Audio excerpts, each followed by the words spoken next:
wherever and whenever you are, and welcome back to QuestJunkiesUK. Welcome back to our 2023 Games for Love TTRPG mega stream, and it has arrived, everybody. This is round one of our one-shot roulette triple feature in this event this time round, and we are joined by these lovely people over here. Thank you so much for all of you jumping in and joining us today. And everyone over there in the chat, we see you. Thank you so much for joining us. Absolutely awesome to have everyone here and working together to bring this good deeds and these adventures to you all. We are raising money for, logo up here in the corner, Games for Love, a fantastic charity that are raising funds and helping kids that are in extended hospital stays and into the medical care that goes beyond that, helping them with the getting set up after that process and making the process itself as bearable as possible. If you are able to support us, please do consider donating to not only this good cause, but to cause some shenanigans in the game itself. If you look over at the donation page, you'll see the various rewards that are on offer. There are healing potions, wild magic surges, advantages, disadvantages to me, only me. There is the chance to get an auto crit. There is a chance to join us here for a one-shot on QuestJunkiesUK, a seat at the BTT. Please do consider donating if you are able and get some things in play there. I'm going to come right out the gates. We had some lovely donations when we were doing the character generation for you lovely people. So I'm going to come right out the gate and give you some presents off the bat as we are... Presents? Indeed. I'm going to go round clockwise from where I am here. So when you're introducing yourselves, I shall deliver your... Is it good news or bad news?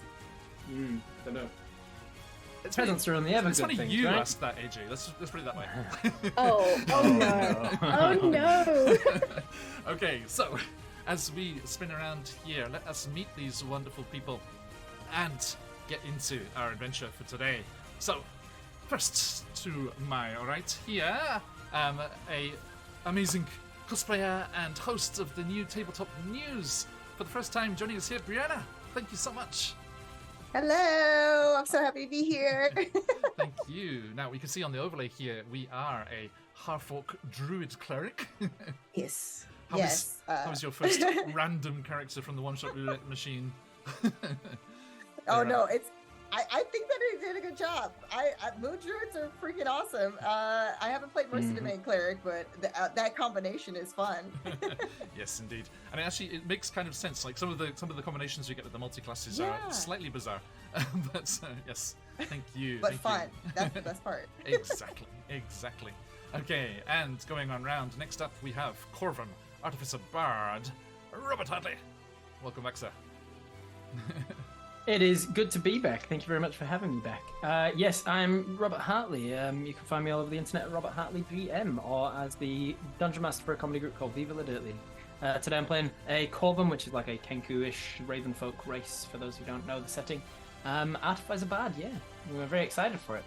It seems like he's very min-maxed, because I've got a -2 in one of my abilities and a +5 in two of the others. Yes, the stats were something. Randomly rolled a number between 5 and 18 was the random roller. But yeah, I came out lucky with the rolls, probably because I wasn't the one rolling them. That's how it usually works. Okay, thank you. And here's me, so I'm already forgetting these presents. Our Half-Orc Druid Cleric, Brianna, you have a regular healing potion donated in our character generation. And our Corvin Artificer Bard, Rob, you have a Bless. So you can drop a D4 on a roll if you wish.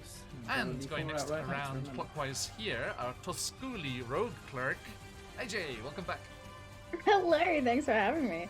My name is AJ Winters. I am a Dungeon Master and World Builder. I run Winter's Tales, which is the first Dungeons & Dragons studio in Australia. And today I am playing a Tosculi Rogue Cleric Maniac. Let's just, the build for this is just amazing. Thank you for making it. Whoever was involved in adding things to this character, thank you. Now, also, yeah, presents, as we said. Yours was a wild magic surge. So, could you please choose which of your classes? Because we have a table for wild magic for every different class. So, would you like to go with rogue? Oh, I like that. That's cool. I think I want to go with cleric. Okay, doke. Yeah. And roll me to D100. Every class, that's cool. Right on the gate. Yeah. First roll of the game. Here it is. That is a 46. It's kind of apt that the first roll of the game is the wild magic surge. Yeah. Okay. 46 on the cleric table. Okay. Okay, nice. So, any point during today, you can cast Sending on a creature who is your superior in your faith. So, Nice. so if you need some divine guidance. Yeah. Okay. On a So superior. have a think about that. And last but not least, by any measure you care to employ, Time Lord's wife, Kayla, thank you for joining us. Welcome back, and you look amazing. Yes, you can't guess what I am. Just kidding. So, real quick, if we reach $700, I will eat this whole carrot on stream. Oh, challenge. Get into it, folks. Get into it. So, with that being said, I'm playing a Heron Gun today. Artificer Barbarian. This is going to be a very interesting combination. Super stoked to try it out today. Did we mention names of our characters? Is We that haven't waiting yet, till no. later? No. Okay, cool. Okay, but thank you. Yes, Because we I can't would like. pronounce them. I would like to assume that by eating the whole carrot, you mean like Bugs Bunny style. Like, oh, whichever. I've got 2 carrots too, so you never know what could happen. Yeah, she's dual wielding. I'm like, that should earn an inspiration right off the bat if she can finish that carrot like that. They almost went in my soup today, but I realized I should keep them. Need that. All the props. Love it. Okay, yes, a healthy milestone there. Thank you, Guild Superior. Big shout out to Guild Superior, our partners in crime, for this fantastic TTRPG mega stream. Absolutely amazing working with them. We always team up for all of these great things that we do, and always a pleasure. So, yes, there we go, folks. And Kayla, your present was also a regular healing potion. So there you go. Now, the normal rule of subs giving a spin of our little wheel of shenanigans are also in play. So we've had a few of those this week already, so I kept them for you lovely one-shot roulette people, as it was very much in the theme of things. So let me quickly pull up that here, and give you each a spin of the wheel as well, see if we can get rid of some of those horrible stats. Oh boy. Let us see here. Things are Okay. already changing, and we haven't even met these characters. Yes, it's one-shot roulette. Do not get attached. No. Do not get attached. Okay, so let's go back, boomeranging back around the other way there. So, Time Lord's wife coming in with a... What's it gonna be? Warning, this wheel is also fairly stacked with wild magic surges. Because they're fun. Case in point. Okay, so, Kayla, there's a wild magic surge for you. So we'll get that. Just get that D100 prepped for me, if you'd be so kind. Winter's Tales. AJ Winter's coming in with a for our Tusculi Innkeeper. Oops, all intelligence. Please put your intelligence to 20. Okay. Alright. My intelligence just doubled. Nice. You're as smart as me as the artificer. Yeah. Okay.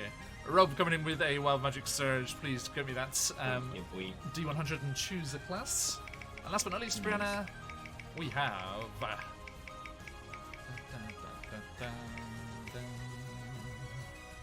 Oops, all strength. You're welcome, Barbarian. Oh no, there wasn't the Barbarian. Damn it. You're welcome, Cleric. Blue Druid Cleric, yeah. So the barbarian didn't strong get the oops all too. strength, and the artificer didn't get the oops all intelligence. I love it. So is that 20 for the strength? 20 on your strength instead, yeah. That's amazing. You can just type over on the character sheet. You select the number there and just type it in. All right, thank you, my friends. So, we have a Harangon and a Corvum in need of a wild magic surge. So, Kayla, which of your classes and what was the number? Class, let's go Barbarian? Or Barbarian, yep. wait, does that even make sense? Or just, is it any random class, or we're talking yeah, like the a one class of that your can two. cast magic? Mhm. Which one? No, One of your two. Okay. Barbarian, please, Okay. thank you. And then a 19 was the roll. 19 on the barbarian table. Okay. For the next 24 hours, you take 1d6 psychic damage every time you roll an intelligence check or saving throw. He's like, ah! Thinking too hard about it. And your other class is an artificer. Yeah, intelligence checks and saves. Uh-oh. And for a Artificer 32. An Artificer 32, okay. Oh, excellent. Okay, if we get into combat today, you can crush one of your elixirs, your random experimental elixir table that you have, and you can apply that effect to every enemy within 50 feet. Nice. So I think some of them are good, so let's be careful. Careful with that. I mean, they would me if I was an alchemist artificer, but I'm an armorer artificer, so I don't have that elixir table. Oh, really? Oh, no, is it? Oh, yes. Yeah, that's a different subclass of artificer. Okay. So you can steal one of Kayla's. Yeah. Right, you're an alchemist, right, Kayla? Yes. Okay. We shall roll on that table. You got a loner from Kayla there. All right. Okay. So it's because Ubuk is struggling to think, and it's hurting their head to think. And I'm like, just give it here. Fair. Throw the potion in. Yep. Like it. Okay. So that is that. There are a couple more rolls that need to be made. Brianna, as a first timer here on One Shot Roulette, could you please roll me a d20 as we look at the locations table? Where are we going today?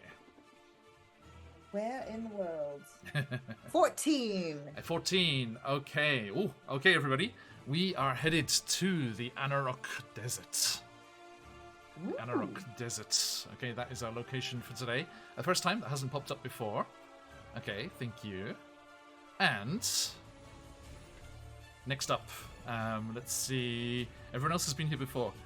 So actually, Brennan, I'm just going to give you, like, as a first timer, I'm going to let you be entirely responsible for everything that happens. Rock on, let's go. That's good. Then we've got someone to blame. For a reason. Okay, so if everyone's got Twitch open, if you could just minimize the window or hide that away for a moment. I'm going to put the random story beats on screen.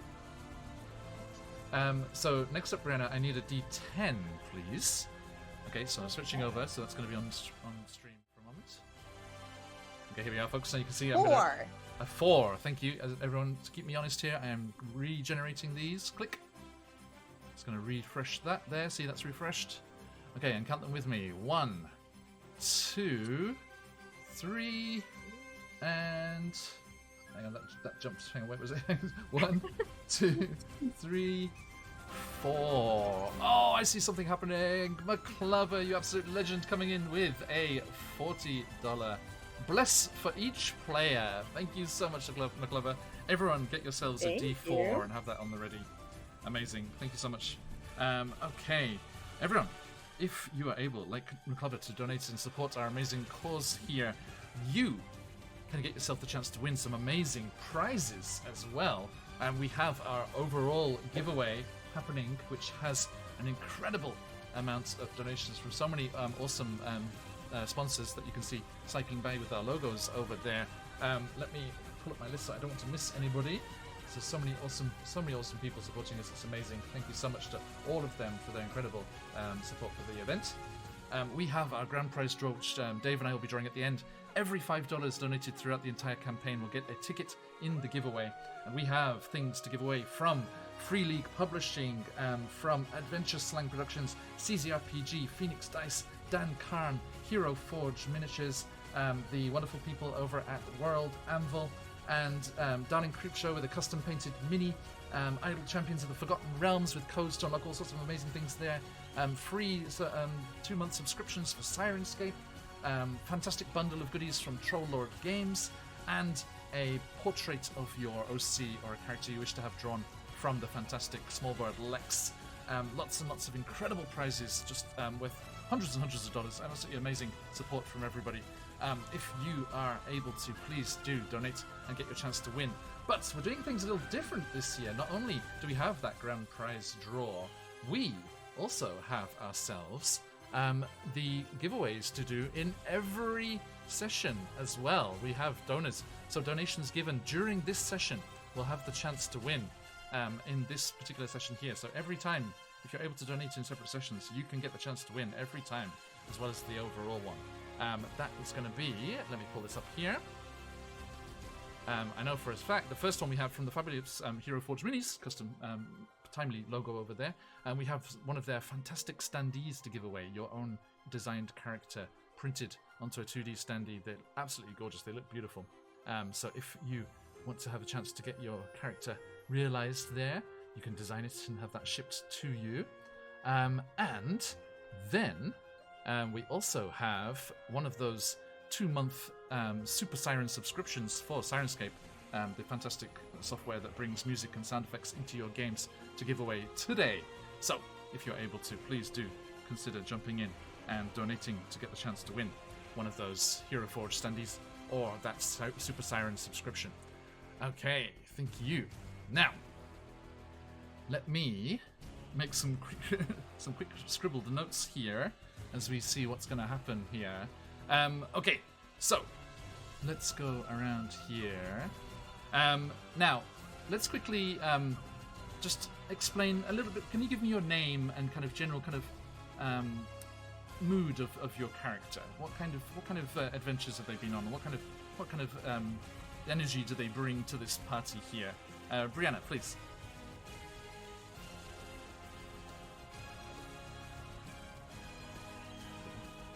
Is that working? Hang on. Is that working? Hear me? Oh, there we go. Can you hear me now? Yes, okay. Yes, there we go. Again, you know, it won't be a stream without like a few tech goblins. Of you course, know, every the now goblins and are out. again. Yes. We're gonna get rid of them though. We're gonna fight them. Igru, Akla. We're gonna just say that that's the last name, how you say it. Okay. Or Grig, as she goes by in the group. She used to be a guild artisan, and her specialty was stone cutting. Hence why she's so strong. You know, so she's a big gal, muscle mommy. And we all love a muscle mommy. Any Carlac fans in the chat, hopefully. Yeah, so she, you know what? It was harshing her mellow, harshing her vibe. She was always a favor of like just trying to get in touch with nature, being one with the animals. So she's constantly like in this group. There'll be times where she gets distracted and she's just like shifting into different animals sometimes from time to time to just hang out. But she tries to basically help the group as best she can, especially if that means that there's going to be a lot of coin involved. She you know, she likes to be one with nature, but she also too loves for her coin purse to be full at all times. I feel like if they're traveling right now, you know, she's in her direwolf form. So she's just following the group, kind of pouncing around. She's almost like that vibe of a puppy instead of a big giant wolf. So she's just kind of like nuzzling, and she likes, I think there's is it Eklib? Is that how you say your name? I think we're gonna go with Eklib. Yeah. I think that she likes to kind of mess with Eklib a little bit, and so she's kind of nudging the shoulder of Eklib as they go, like every now and again, or like hitting Eklib with her tail. Yeah, because she just likes being a little pest from time to time. But that's Greg. That show. Amazing. She still does in her dire form. She still has this like 80s mullet like vibe going, Joan Jett hairstyle going on. Somehow, yes, it still seems like the shagginess of the fur still matches when she shifts back to her half orc, not human, half orc. Is it like a really like pruned and like well pristine face, and then No, so it's like in the back? full on direwolf face, but like the fur, it just kind of looks like it's shaped, nice, you know, and coiffed like the mullet. Yeah, it's amazing. It's hard to explain. It's just that's Greg for you. What's the other half of you? Are you half orc, half human, half orc, half something else? Half human, yes. Half human. Okay. Yeah, so she's basically like probably her skin tone is more like and she's tall, so she's like 6'5". And she has basically her skin tone is more like it's almost like it's a lighter green, but like kind of almost like tan mixed in, so it's kind of like that mesh of, you could tell that it's like not obviously like she's not full orc, but yes. Amazing. Thank you. Rob, how about yourself?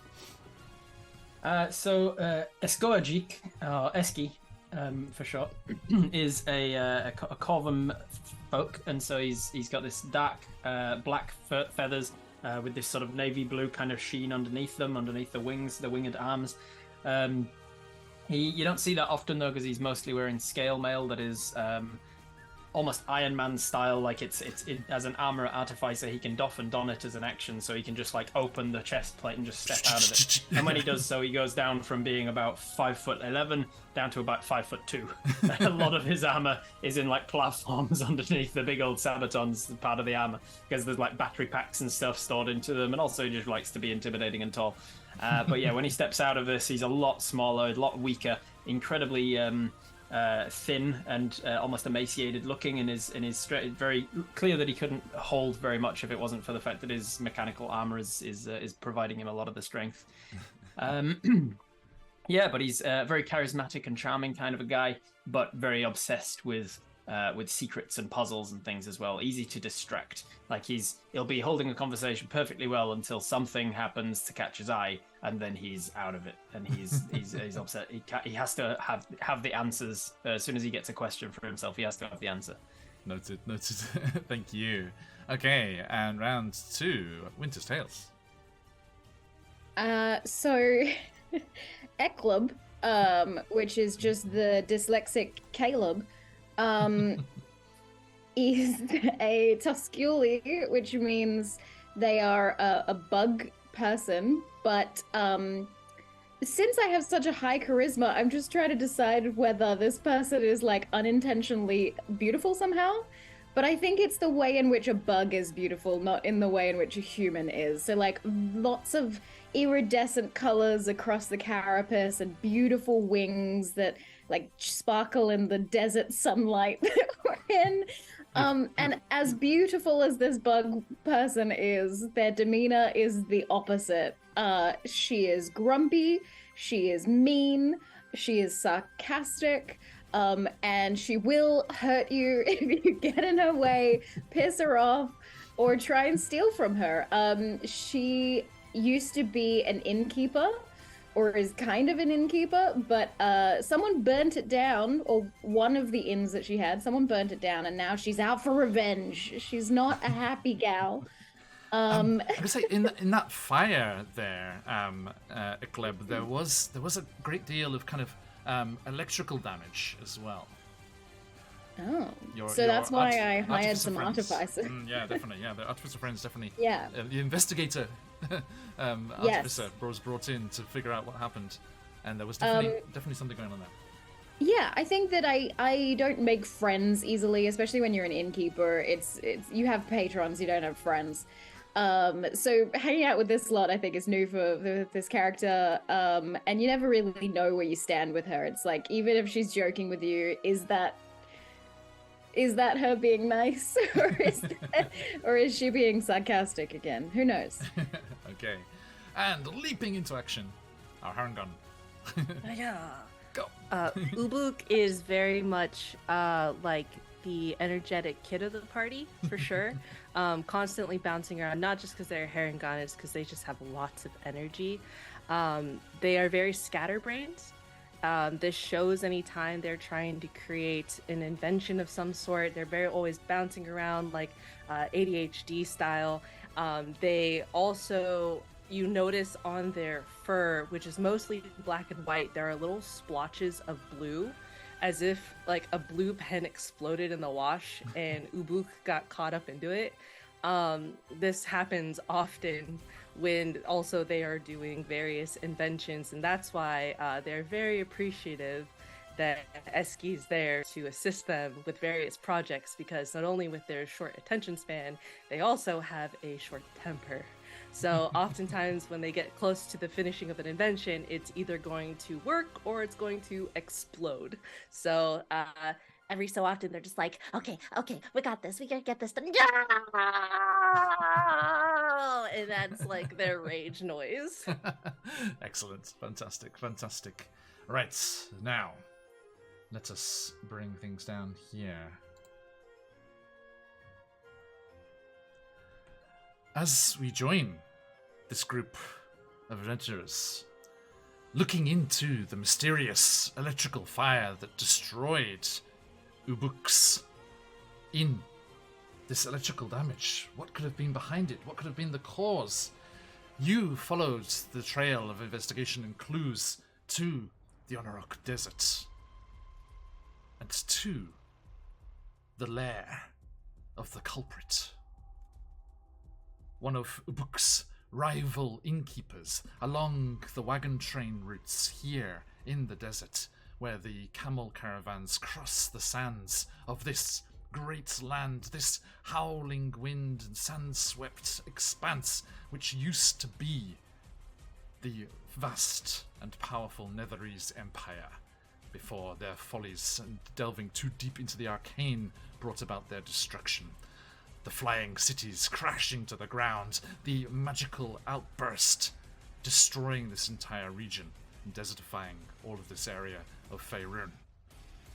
But there is one beast that thrives in such an environment, and that is the lightning-breathing blue dragon.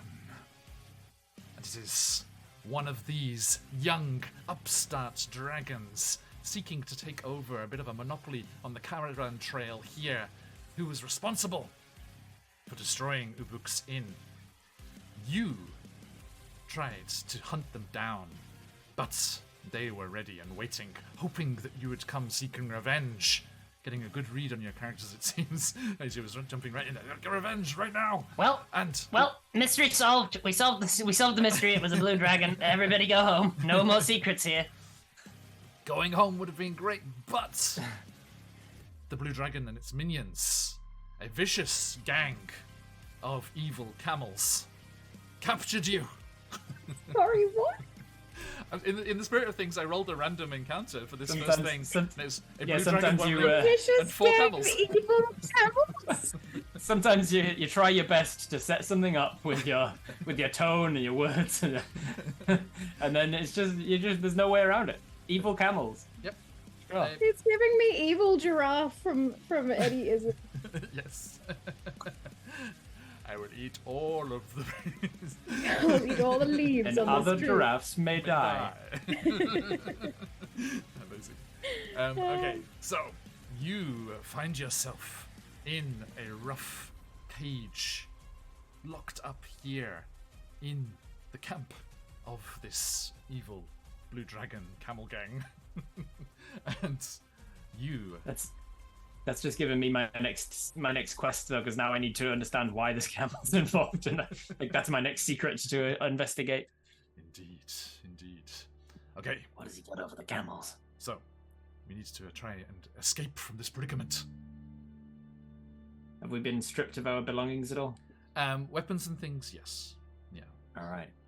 Even my shotgun. Definitely the shotgun. First thing they took. First thing, the shotgun. camels. Sorry, the camels that have no opposable thumbs took my shotgun. Yeah. Okay.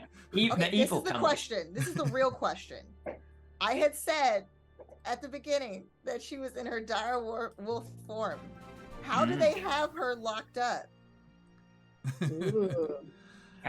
In like a rock paper scissors way, evil camels beats direwolf. Yeah, evil camels Every time. against mulleted direwolf. Mulleted, yes. Well, I just got given a wild magic search from our good Of friend course. DM Charlie. Oh, Thank you, Charlie. Yeah. Of Look course. at that. I'm mere $25 away from the consumption of carrots. I need just a short rest. I need just like an hour or so. I can work on something. I can make some tools out of the junk that's around the cell, and then we can start to pick a lock and get out of here. If you guys could just make sure to keep watch for an hour. I can try and beat it. I can try and punch it. I just see them doing like air punches. No, no punching. I'm gonna start doing the right tool for the job. You can magically create one set of artisan's tools in an unoccupied space within 5 feet of you. It takes an hour of uninterrupted work. So if we can do that over the space of an hour, I'm gonna get myself some thieves' tools so I can pick my way out of here. Fantastic. Okay, so as Eski starts to do that, you're kind of keeping an eye out. The stars out here in the sands are beautiful, just stretching across the sky above, and you can see the surrounds, the sand almost looking like snow in the moonlight as you are kind of shivering in the contrast to the heat of the day as the night has come in here. As Eski's working on that, there is a as one of the patrolling evil camels comes around the side of the building, its lip curling in distaste. How are you going to... What do you want? We have been given the job of watching the prisoners whilst the boss figures out what to do with ya. A nice rabbit stew. Let me at him.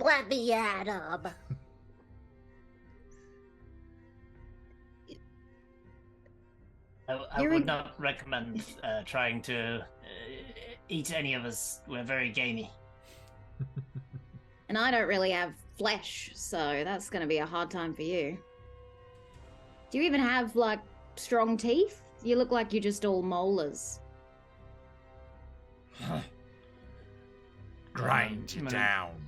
Yeah, so I'm gonna look, see if I remember anything about camel digestion.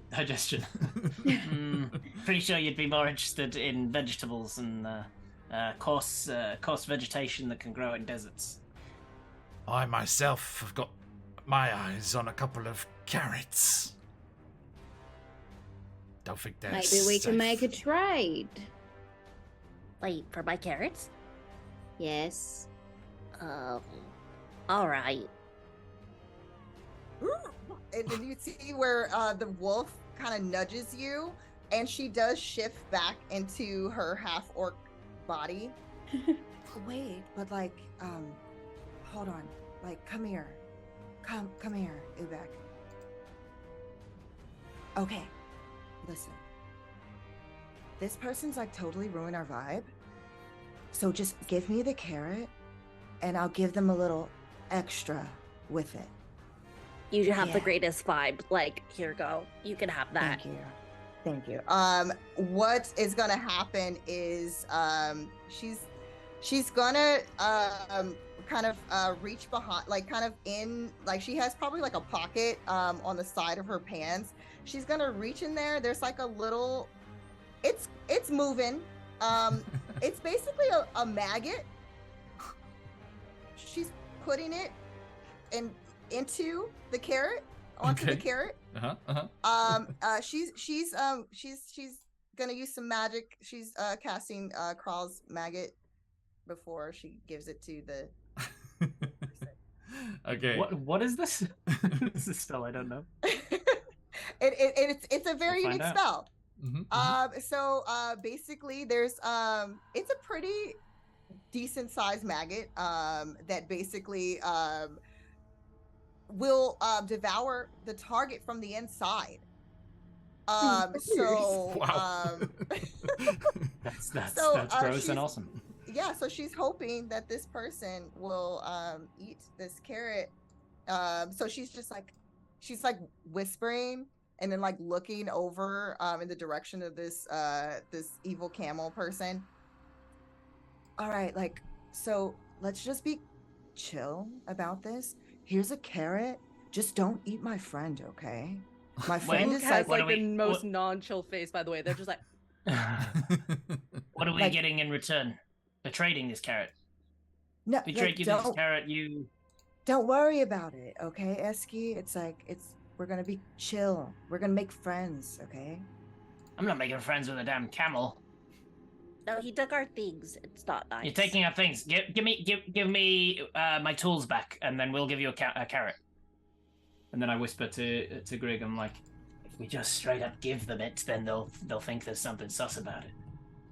Oh. Nice. Right. All right. Cool, man. Cool. You gotta make them want to take the carrot. Make them think it's their idea. Yeah, Oh, lead with like- the carrot, as they say. Oh, like what Eclipse does, like It's the making it carrot, it's really the like carrot. playing hard to get. Is it that Yeah. kind of thing? I don't- What Right. say you, Yeah. Camel? Give me my tools back, and we'll give you this carrot. It's a fair trade. Give me a persuasion check, please. All right, here we go.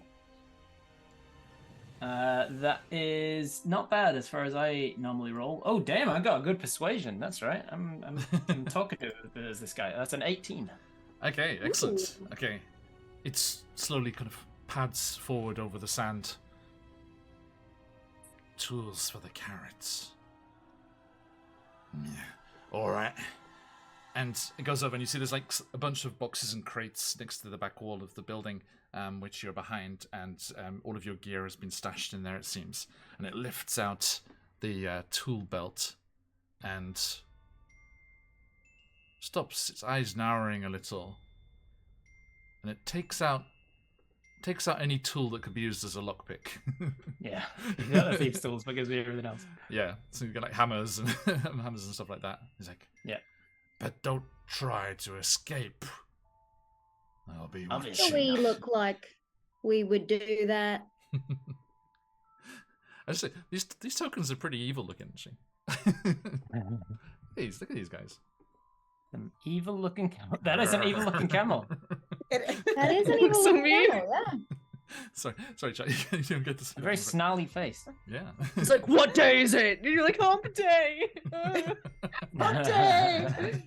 Every day. Okay, It's so it's a Bactrian as well. that's the double. Yeah, Bactrians are the double humps. Okay, so it reaches. Are we Ubuk? Are we proffering the carrot? We're doing the Yes, we're doing I'll give up we're my doing the carrot. trade. Yeah, Try and slowly. get him to eat this maggot. Yes. Still have one left. hmm Okay. That has buried itself inside of the carrot, by the way. Gotcha. Okay, and the trade-off happens, and it's like,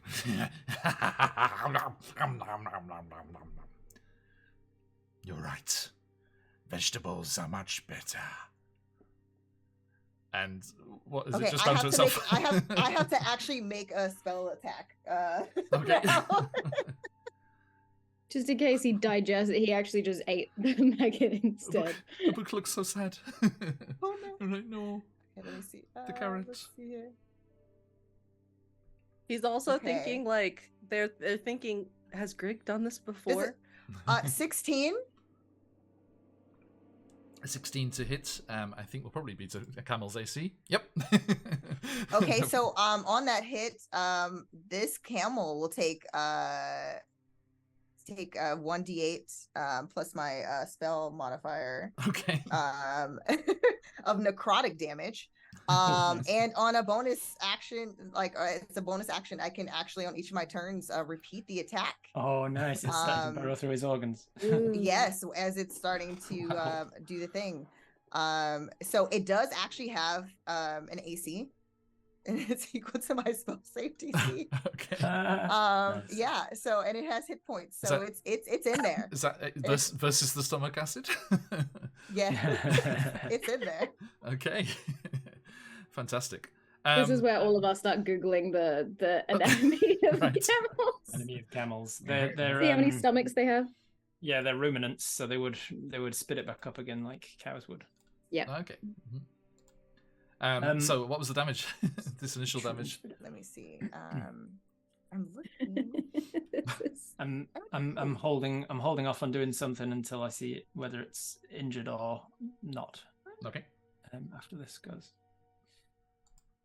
I'm so sorry. I'm looking and I do not see where my proficiency bonus is. It is a At this 3. level, you're +3 Mhm. proficiency bonus, but you're using your what modifier again? Druid, cleric. They'd both be wisdom. Yeah, on the spells tab, it has your thing there. here it is at the top. I'm so sorry. I am No still I still have my issues where I'm learning Roll20. No problem, no problem. So that's the spell save DC is a 13. But the spell attack bonus is a 5, so let's go ahead and roll that. That is 8 points of damage that he takes right now. Okay. Yes. 6-inch long maggot. It almost filled this carrot. It was like it just like bites It down. expands. So it started small and then it expands like upon activation, pretty much. So that's what happened. He's like, is this one of those caramel carrots with the soft center carrot? Gross. Yeah, it's a really special one. How does 8 points of damage make him look? Is he like wounded? Does he not seem to have even noticed? Where are we talking on the scale? The camel is on its last legs, which means it is at 10 HP or less from Excellent. I will give a little whistle, a little corvid chirp and chime, sort of like almost like lyrebird style with different whistles and things. And at that, my armor, which I'm still wearing because it's arcane armor and cannot be removed against my will, because it's attached to me unlse I want to take it off. Those camels So tried. armor is They really tried. They really tried to get it off, and I was just like sitting there getting thrown around between them. I was like, I'm gonna try, keep trying. It can also, because it's my arcane armor, can act as my spellcasting focus. So I think almost Mandalorian style, as I chirp and whistle, these like little hatch opens up, and then these missiles just fire out, and I cast magic missile on the camel. Nice. Amazing. Okay, so On the one camel. One camel, yeah. I'm just going to finish this guy off, and then we can escape in peace. So that is, that's good rolls as well. That's 11 points of damage to him. Okay, yeah, absolutely. So, as your armor just opens up and these little missiles just shoot, and just Watch out for indigestion. and just, there's a big clump as the creature is knocked down. Let's see. Can I get a group stealth check from this? Let's just see Sure. if our blue dragon. Ooh, that's good. Wormling. I will reiterate. A wormling. Is in charge here. What's our passive here? I rolled a dirty 20. Nice. I think scale mail gives me disadvantage, I'm pretty sure. Yes, yeah, it does. Does anyone need guidance? I don't even know if guidance could help Greg, to be honest. You have a bless. She rolled. You have a bless from the wild surge earlier, Yep, so we you have can that. roll a That d6. is Yeah, use your bless. Blessing from You the need clover, it. thank you.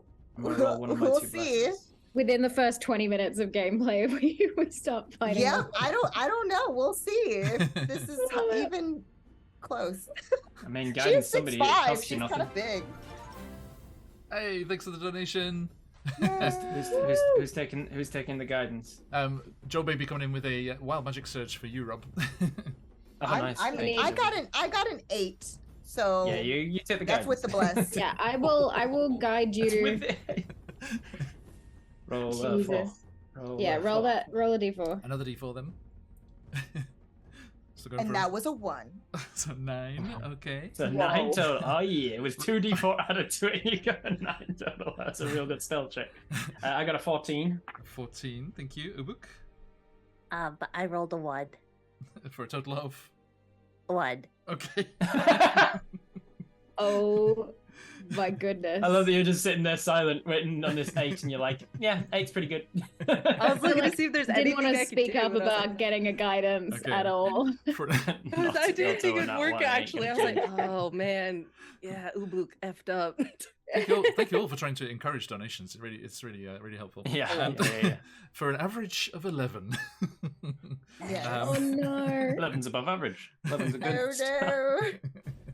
Oh no. Okay. So The one was like just walking past the doorway Right. when we murdered the painful cry of this evil camel, this as it's being eaten from within and blasted by magic missiles from without. You see the interior of the building across from the cage light up with a blue flash just staccatoing through the windows there, as lightning angrily bursts forth. Who is messing with my gang? And there is a woof, woof, and wings are unfurled. It's like, you not get him, get them, and you can hear other hoofed creatures and a winged blue wormling leaping into action. Now you are still in the cage here. How could it have been us? We're caged up. He's all the way over there. And actually, let me get rid of this. Our poor friend here. Good farewell. We barely knew you. And that brings us to you guys. You have a round to do something before the angry boss. Let's see what the wild magic surge is first. I got a 38 on the artificer table, please. 38 on the artificer table is okay. You gain resistance to damage from fluids for the next hour. Lightning's a type of fluid. Just resistance to damage from fluids. They from a bead. physics perspective, it is. They bead and repel on your flesh. Nice. Good to know. Resistance against acid and such. Yes, and Pretty much just acid and poison, I guess. and of course the dreaded camel spit attack. And camel spit. Yeah. Nice. Okay, right. So I just hit a little button on my on my armor, and it just gives itself like a hydrophobic coating. Excellent. Yeah, that's it. Harrowbed96 coming in with a healing potion for AJ. Thank you so much. Okay, let me keep track of these. See, we can do our. Thank you. Thanks so I much. will before we get the carrot. We got the carrot, everybody. I love that this is happening as we're about to go into a fight. So I like to think that Ubuk is doing this in. They're like, all right, here we go. I'm going to need my energy for this. I'm charging up. Charging up for the fight. Thank you so I will. much. Amanda. Yes, I will put this turn. over. I will turn to Ubuk and hand them one of my little tinkering hammers and be like, "It's not exactly a warhammer, but it's all we got right now. Get us out of this cage." Yes. And in the meantime, because I'm seeing the person who we suspect, not confirmed yet, we suspect burnt down or electrocuted my inn. I'm going to spit. I'm going to spit at this person and this creature. So as a Tusculi, I have binding spittle. I can spit a bowl of vicious fluid. So don't want. At least that doesn't affect Eski. Within 60 feet, if they are within 60 feet. Okay, nice. Well, no one's visible just yet. This is Okay. around. They're coming around As from the soon building. as I but see preparing them, that action. Yeah, right, ready to go. I'll spit on their face. Excellent. Preparing. Is that what triggered yours, Rob? You're like, oh, Just preparing spit. I'm in the my splash mouth, zone. yeah. I'm in the splash zone. Okay. Yeah. So, this wholesome stretch goal brought to you by Time Lord's wife. Thank you so much. Yeah. The Woo, carrot. carrot eating. A I have carrot. one more carrot. Oh, if we there get you to go, folks. 800, I'll eat the second carrot. 800. Have you already 800 eaten? for the How second did that time. happen? That I was very, really smashed very it. fast. I had fast. Fresh and iron Yeah. gun. Wow. What's up, Doc? What's up, Doc? So, my Harangon friend, as the barbarian and the strong barbarian here, you grab the bars of this cage, and for consuming the carrot, a carrot-fueled Harangon surely has advantage on the first roll. Yeah, So, boy. with advantage, please have at that cage door. Are we doing a strength? Do athletics, please. Yeah. Athletics. If you want to rage, you'll have advantage. Yes, you'll watch as Ubuk goes from this little squat, tiny rabbit, like the adorable little cage rabbit that you keep as a pet, like, oh, so cute. And then you watch as they stand up, their muscles become more pronounced with little veins pumping, very much like you see the muscled out kangaroo just kind of like just standing there. Yeah. And then they go up and just while chewing on this carrot very loudly and rip the bars open. Hopefully, Can confirm. Excellent. Okay. So yeah, Kangaroos are roll me that scary. athletics check, please, with advantage. 15. 15. Okay. Yeah, that is. We don't say meets it, beats it around these parts. For a total of 15 net. Yeah, nice. Okay. So You strain and you can hear the wood splintering and tearing as you manage to pull the door from its very hinges. The fools, why did they not think to take away your carrots? And you rip the door off just as, with a thundering of hoofs, the rest of the evil camel gang, the remaining 3, and with a whoosh, silhouetted against the full moon, hanging pendulously above the little wayward station here, you see the blue dragon wormling rise up, lightning crackling around its silhouetted form. And would you all please roll initiative? Heck yeah. Yeah. Yeah, boy. Ooh, that's good. That's a good roll. Don't know what's happening Let's today, but it's a go. good roll. Who am I? Okay, you can just type in your initiative there on the order. How is my initiative a plus 2.15? Oh, it adds to your initiative bonus in case of draws. So it's a 2. Wait, what about a negative 0.91? Amazing. Oh, camels Is got that a a natural negative 20. 1? Natural 20 for a 19.08. Why is it not doing this? 16, damn it. Yeah, if you Is it just not typing? select the thing there. Oh, if somebody else is typing at the same time, it won't. Oh, work. yeah. Yeah. Ah, yeah. Oh, yeah. And our blue dragon friend here, Sparky, also with a natural 20. Double natural 20s for my initiative. Oh boy. My good This is gonna be my good great. deeds being rewarded, apparently. Okay, and Eclipse, what was yours? Eklib rolled a 8.15. 8.15. Okay, thank you. Oh no, 8.A5. No, that's not how it works. Okay, is that everyone? Yes. Okay, so sort those in order. Okay, the blue dragon is first, coming up, swooping above the small way station here. Whoosh, whoosh. You! No! No! You were to be my prisoner! I was going to learn your secrets, learn your brews, your secret recipes! You will get back in that cage! At which point, our Tusculi innkeeper releases... I'm gonna spit on him. Whoosh. Yes. My So- helmet appears around my head. Nice. Okay, make a ranged attack against the creature with my proficiency. Okay. Which is what exactly?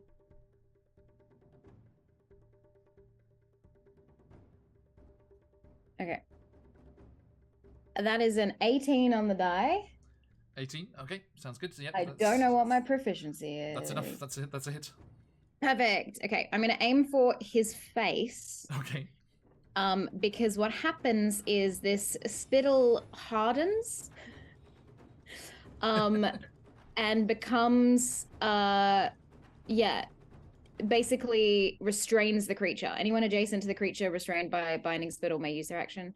So yeah, it restrains them, and Right. because I aimed for their face, it's gonna like muzzle them, I guess. Yeah, totally. Yeah, and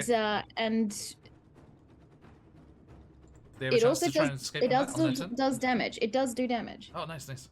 Dealing an amount of bludgeoning damage equal to half your level plus your constitution modifier. Awesome. Okay, so I don't have a constitution modifier. Oh, dear. That's So 0. 2.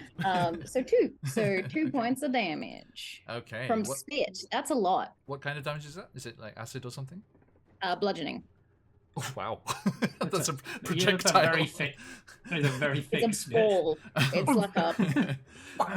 The three Rolled up some camels. honey. The 3 camels from the gang that are running around all just stop and like nod. No, that was a good spit. That was a good spit. Game respect game. Okay. Also, to go with that 2 bludgeoning damage, could you also roll me 2d6 as the restrained dragon falls from the sky? Ah. Nice. Melville That is coming a in. total of 10. Okay, thank you. 10 damage for falling. Right, so 12 damage from this prepared action. Coming out swinging. Spitting, sorry. Not even an initiative. Melville, thank you so much for that $50.10 donation. Nice. Yeah. Amazing, amazing. Oh, look at that, folks. We are a mere $34.90 away from that next carrot being devoured. Everyone, for Time Lord's wife's health. That's what I should do. That's what I should do. With being hospitalized this year and stuff, I should have people donate for me to be healthy. Okay. In like 2 weeks' time, it'll be like, yeah, we raised $7,000, and also in other news, Time Lord's wife has got some sort of jaundice effect going on. Time Lord's wife has turned orange. Okay. Amazing. Okay. I also just love the idea that Thanks, your Twitch chat can donate for you to be healthy, like as a motivator for you to like look after yourself. Because I feel like I would be guilted into going to the gym more and eating better food if my chat was donating it. I am much more motivated to follow through on rewards and things brought thing by chat than I am to actually look after myself. Yeah. I feel like I'm going to add this into my streams now. I think I need to change the rewards. AJ goes to the gym. Kaylee, you've revolutionized the whole space. The whole streaming space is about to become much more healthier. Okay. All thanks to Time Lord's wife and the carrots. Amazing. Okay, now let me quickly drop that down there and jump in over here. Okay. Actually, sorry, Mel, you caught me in something there. The card, that was the ace in the sleeve that you just grabbed there. That was a special mechanic in last night's game. Sorry, that's me dashing from session to session. But we will find out the equivalent for said amazing donation. Thank you so much. It can be a disadvantage for me, or I'm gonna say, let's see here. That's on me. So let's say I will give you. That can be 3 health potions if you like, Mel. Or it can be an advantage in a health potion. Please have a think there. What would you like to do with that? Sorry, my apologies for that. Let me get rid of those. Go away. Sorry about that. Thanks for the donation, But Mel. thank you very much for the donation. Yes, indeed. Incredible. Thank you for the swap. Almost 800 already. Amazing. We have a goal of 4,000, trying to best our previous efforts in spring. We made 3,500. Amazing help from everyone then. Can we get more this time round? Okay, so now that 12 damage, the thing blunders down. Now, does it get an escape attempt on that there, AJ? Good question. I would assume so. It is incredibly overpowered as a racial feature. If it's just like a non-escape, just gone, just out forever. You get restrained by this thing. Well, you're gonna die now. That lovely donation from Mel. Blue They can make a strength check against DC equal to 8 plus my proficiency bonus and constitution to remove the condition. It's a condition. Yeah, the restraint condition. Yeah. I've never heard it that way. Okay, noted. So that'd be DC 11, right? Okay, thank you. But that will take up his action, so that's good. Through a mouthful of carrots, indeed. Okay, so that is an advantage to Rob and a health potion to Time Lord's wife. Thank you so much, Mel.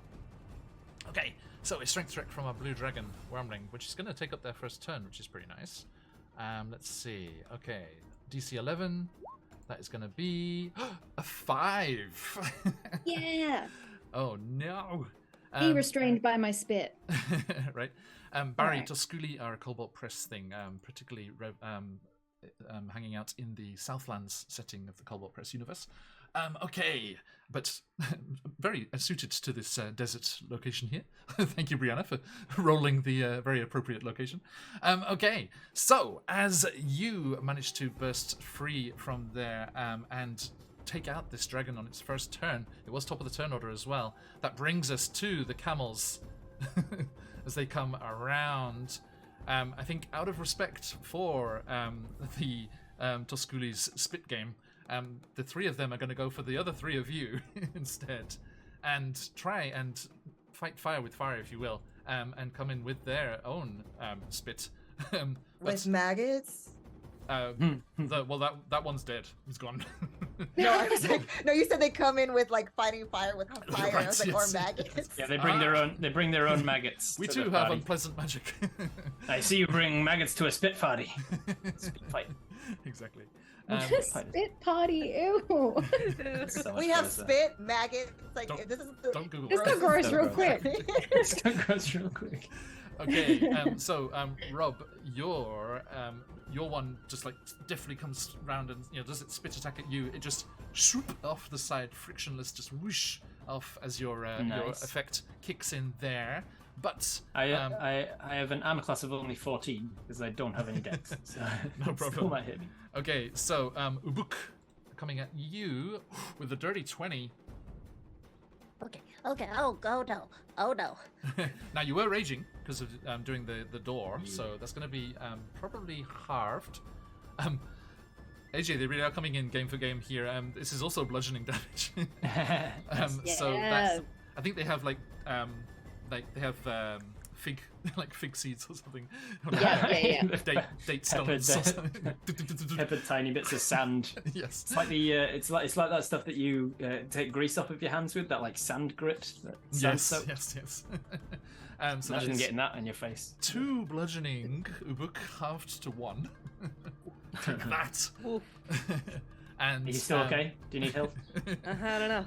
And Igrigrout coming at you. 14. Does that hit our half orc? Yes, because for some reason, even though she's very strong, she has no armor. It's like 10 armor class. Oh no.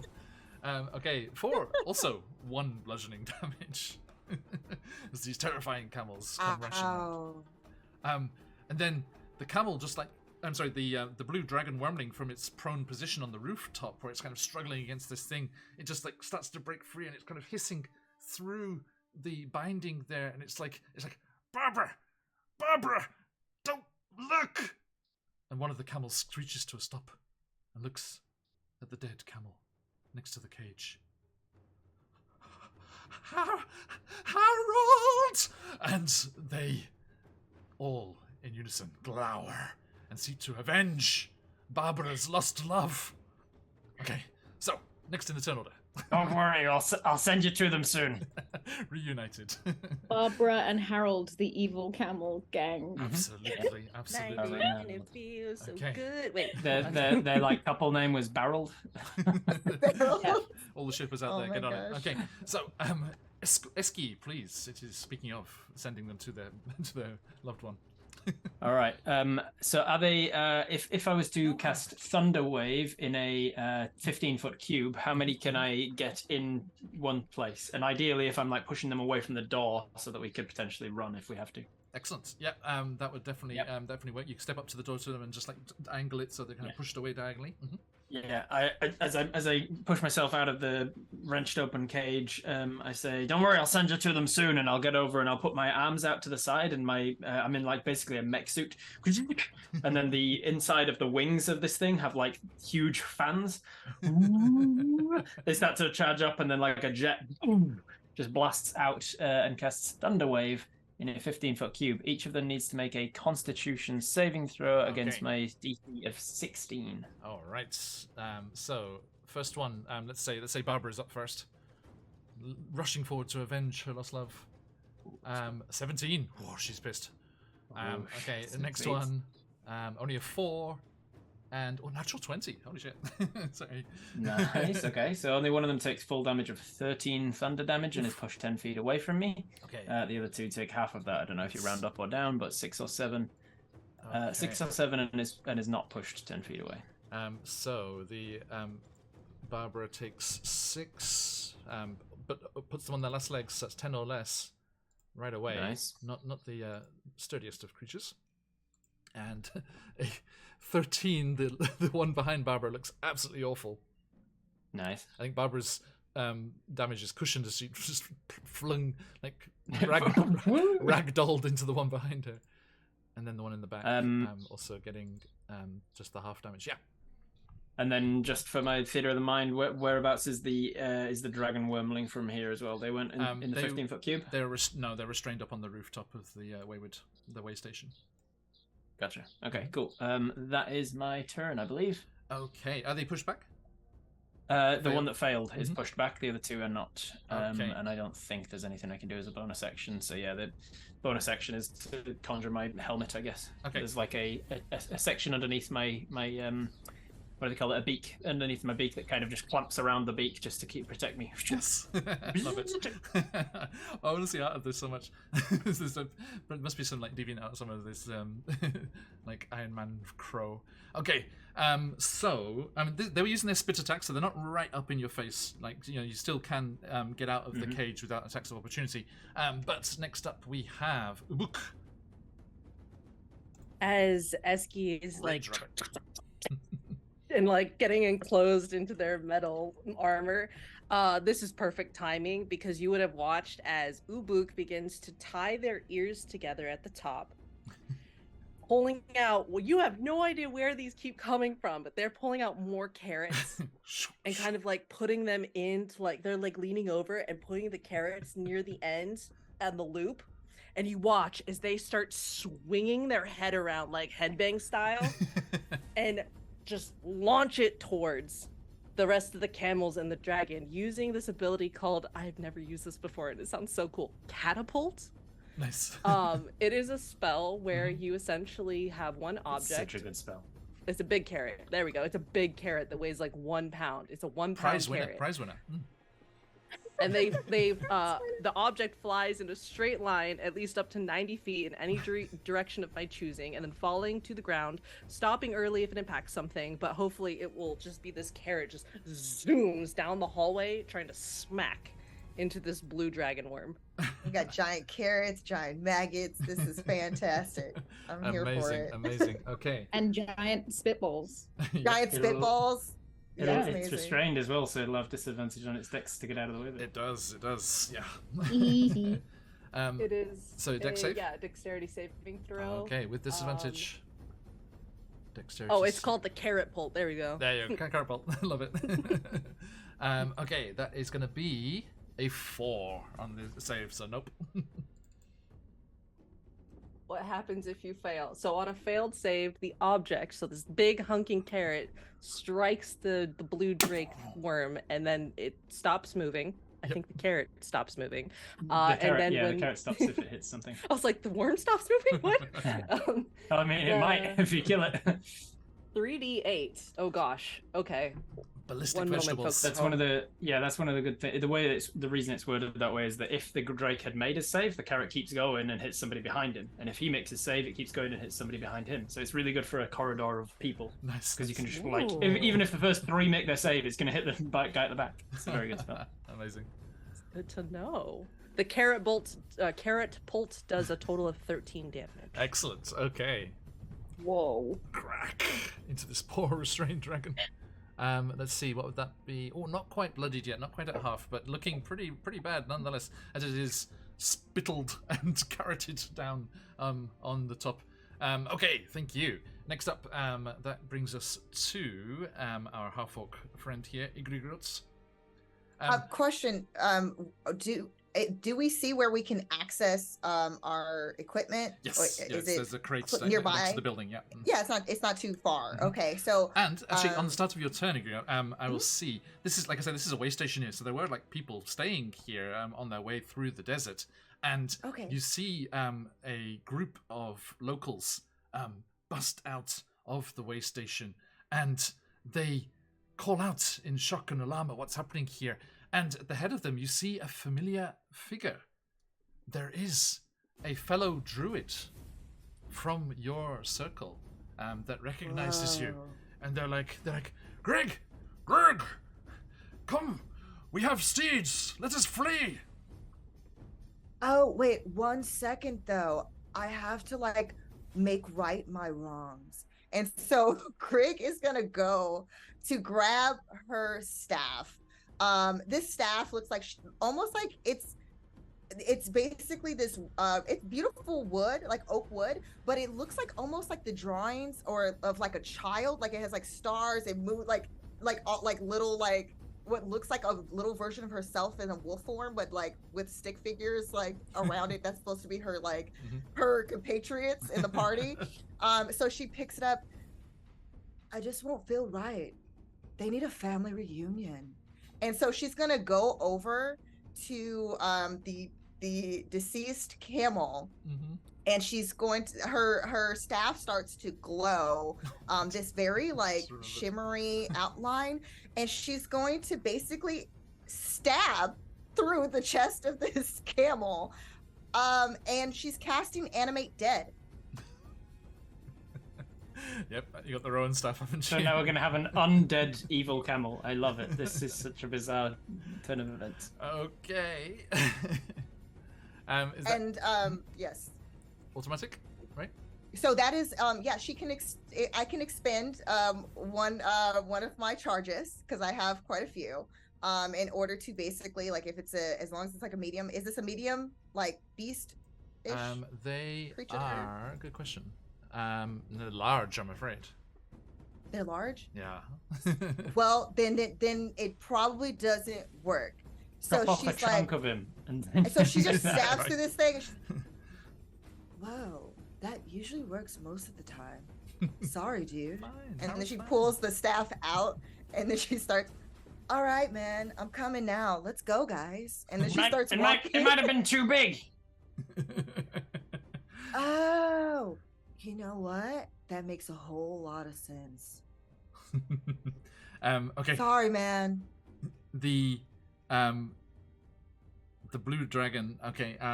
Sees this happening, and yeah, that I'm afraid that does not work on these large creatures. But I think yeah, the wormling's only medium. Unfortunately, it's just a little shouty dragon.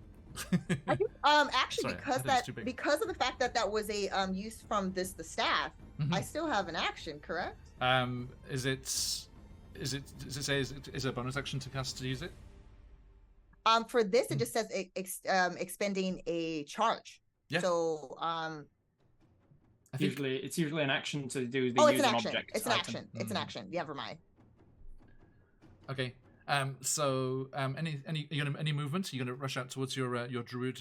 Yeah, I'll just go out in that direction. To try to meet up with my friend. Yeah, absolutely. Also, sorry, I forgot to ask. Ubuk and Eski there. Did you move out from the cage as well? Yeah, I moved out of the cage so that I could get right up close to them and get them in my 15-foot Yes. cube. And then I used any movement left to get a little closer to the door, I guess. Excellent. Okay, thank you. Oh yes, as a bonus action, I would have rabbit hopped down the hallway. Absolutely. Yeah, just across towards the building. Okay, nice. Eclib, to you. All right, I am going to fly out of this door and go and collect my shotgun from the pile of items. Whoosh, yes, the beating of these insectile wings across. So I believe that in my shotgun description it says that I don't have to take into account loading or charging my weapon. I can just use it. Okay. Which seems real dodge. So give me my I saw we got a resubscription there while we were on the starting screen, so I just noticed that's there. That is going to be a spin of the wheel for you, AJ, as this kicks in here. Let me quickly just see what's going on there as this happens. As you're flying across to the crates there, and you grab your shotgun, double-handed shotgun there. Going to be, oops, all strength for you too. that's amazing because I have -2 strength. Hey, not anymore. So is that now 20? Yep. It doesn't replace the 20 in intelligence either, so you've now got a 20 strength and a 20 intelligence. Yep. Yeah, I do. And what's your wisdom, which would be pretty good for a cleric, I imagine? 16. And dex should be pretty high with a rogue as well. Jeez. Dex is high. The only thing that's low now is my con, and That's it's how it 11. All right. So next time you get a wild surge, oops, all con. We're good. We get the full set. Not gonna help you too much. But how far away is the wormling from me now that I've moved to get the shotgun? It's let's see here. It will be 15 feet up, but you don't, because it's on top of the roof and you're like right at the wall. You'd have to back away again, or you could fly up if you can got that. Yeah. How much movement? So I have 40 feet fly. Mm-hmm. So yep, to that's get to plenty. the shotgun and So yeah, then 20 feet, like 20 hover feet up a across to bit. the thing, and then 15 feet up onto the roof. No problem at all. Perfect. So we're gonna So go just fly up now. From I his prone, cannot. restrained spot here, you just see this. Yeah, just this evil, like this very death glare, beautiful bug woman flies up with a shotgun. No! Now, with the what does this say to okay, +5 to hit, and then it does 2d8 + 2 piercing damage, but I also have steady arm, which gives me some sort of bonus. As a bonus action, you give yourself advantage on the next attack roll. On the current turn, you use this bonus action only if you haven't moved. Okay, so I can't use that one. Never mind. Then I will just roll to shoot the wormling. Okay. Nat 20. Hey! Amazing. Now, Yeah, on the channel here, we do whatever the max damage is plus an extra roll of the dice. Okay, so max damage 2d8 + 2. Okay, so it's going to be 18 plus 2d8. Yep. I don't know many DMs that don't use that rule. I just feel like it should be the official rule. Right. it just feels so much more actually, awesome as to be able to crit and do a bunch of damage. Rob, for the first time, let me say thank you directly. We use your healing potion rules. You know, like if Oh, you cool. full I mean, action- again, full I action- stole them from somebody else. so, Okay, that's you're where I heard it. So thank you so much. None of us are original. So max damage, and then I roll 2d8 again. Yes, that's right. That's an 8, and that's a 4. Okay, so what did I say that was? That was 18, and then that's 12. That'd be 30. Yeah, so 30 damage. That's a hell of a It crit. had 27 hit points left. Yeah, boy! I didn't even get to ask it whether it actually burned down my inn, but that seems like my character. We could do like a finishing scene here. What's Speak to the dead after. Yeah, come over and speak to Oh, them. bring it back to life? No. That's all good. I think I am the type, because I'm just an angry person, and I think this person like burnt down my inn. I don't think I ask questions. I think I just kill the thing. Okay. Yeah. Noted. Yeah. Noted. Okay, so you just rise up, and its eyes go wide, and just as you're about to pull the trigger, with its final cry, it says, "No, Barbara, get out of here! You are too beautiful a couple to destroy." And my wild magic surge from before was one of the baddies gets levitate, and Barbara just goes ballooning up into the sky. And That's amazing. levitates up and out of here. Okay. So, that is a dead dragon wormling. As it dies there, you see strange rings, archaic looking and antique looking things on its claws. You know, these dragons love to gather these hoards and these magical items. And the druid accomplice of yours, Igurigurut, calls out. He's like, "We have to go. We have to get out of here. There was some sort of ruin here beneath. Breathe, man. Okay, what happened? There was some sort of ruin here beneath the way station. The dragon was using it just as a source of power to charge up. That's why they were stronger than just a regular wormling. And that's why they had the power to just destroy your establishment. They have tapped into some of the ancient Netherese ruins here. We must get out of here. They released something." And you can actually see as this wormling, you know, wanting to revenge itself upon you and get you back into captivity, seems to have drawn on this magical energy that was kept maintained here in these ruins underneath this way station, this ancient kind of Netherese ruin that was here. And you start to see this purple kind of sparkling mist emanating out of the building, coming out of the windows, out from under the back door there. And you can see the druid's like, "It is something unnatural. We must get to the road. We must get to the camels, the good ones." There's a gang of good camels. just the pack up, the regular caravan. Okay, so that is our dragon out of the mix here. but there are 2 angry camels left, I'm afraid. And Easy. We never got their names. let's see, we had Barbara and Harold, and this was going to be Percy and Maureen. Percy and Maureen. All right. Percy and Maureen come galloping forward, and they look up at you, Ekleb, hovering there, having just discharged this strange explosive weapon into their boss here, and I think we have thanks to here we go. Thanks, Sirenscape. Let's get that there. And they're just like boss, and both go for you there, AJ. As they spit up at Ekleb there, and that's gonna be. Hang on, camel. Where are you at? There you are. Okay, first one, boom. Dirty 20. There, irate, and a 15. Both of those hit. Okay, so that is going to be 1 and 1 bludgeoning damage. 2 points of damage. 2 points of damage. Okay, and These camels are doing great. Yeah, absolutely. They're so evil. best gang ever. They're like stormtroopers. They can't really do much. Yeah, right, exactly. And that brings us to Eski. All right, let's have a think. So these 2 are within range of me, but Barbara is flying away. Yes, indeed. Now, actually, let's see here. Oh, actually, I need to quickly do this here. It would have been on initiative 20, losing the initiative there. So just before the camels did that, this mist is spilling out of the in-house here, this way station here, and I need everyone to make a dexterity saving throw. DC 12.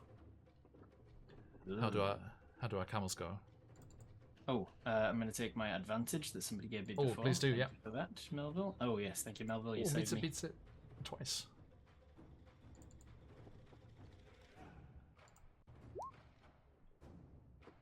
I went from a 5 to an 18. Thank you for the Excellent. Thank you so much for the donation. the advantage. Making the difference there. How do we go? Okay. That is a 16. 12 for Eklund. A 12. Okay. Meets it, beats 16 it. for Greg. 16. That's okay. And Ubuk. I think that math's a 6. Indeed. Okay, so Uh-oh. as this mist comes roiling out and you are caught up in it, this ancient magic being released here, I'm afraid you take, let's have a look here, 11 necrotic damage. And Oh, the latent magic from this Netherese ruin washes over you, and 69, nice. Okay.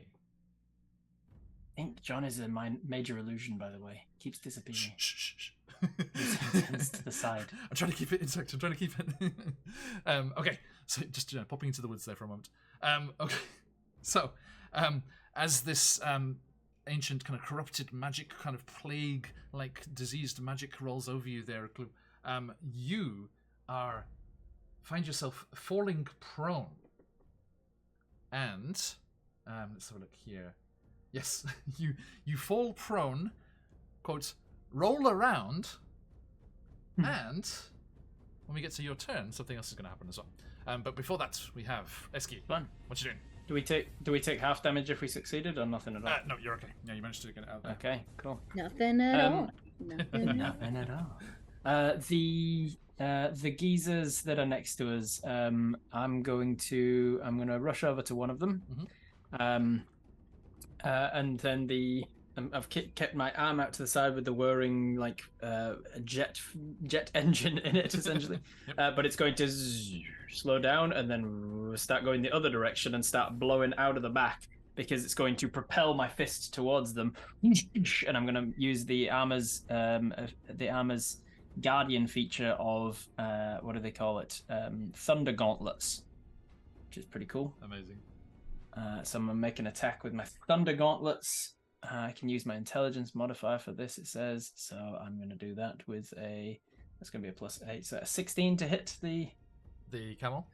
Were you going camel? for what was Maureen and who? Maureen and Peter, was it? Percy? Paul? Percy? Percy, that was it.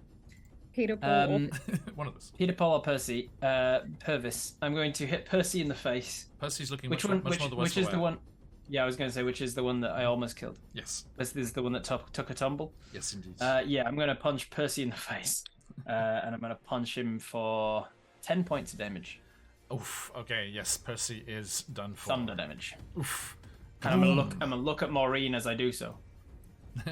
Okay. Oh, Wondrous Haven coming in with a raiding party. Welcome in, everybody. Hope you had a fantastic session.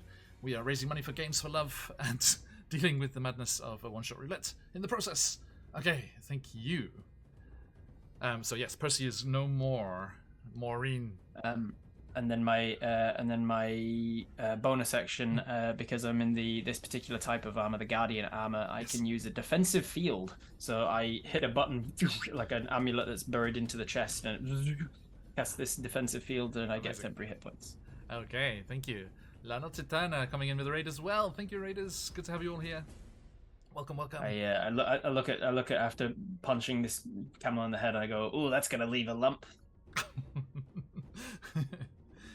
We like lumps. Okay, and then yes, Maureen looks at you angrily, and that brings us to Ubuk. Now, Ubuk, as you're rolling around with this magical plague kind of washing over you, causing all this damage, you feel that carrot kind of coming back on you a little bit. It's kind of boiling up, and you just go, "Rah!" And you belch a wall of fire. Spicy carrot. Very spicy carrot.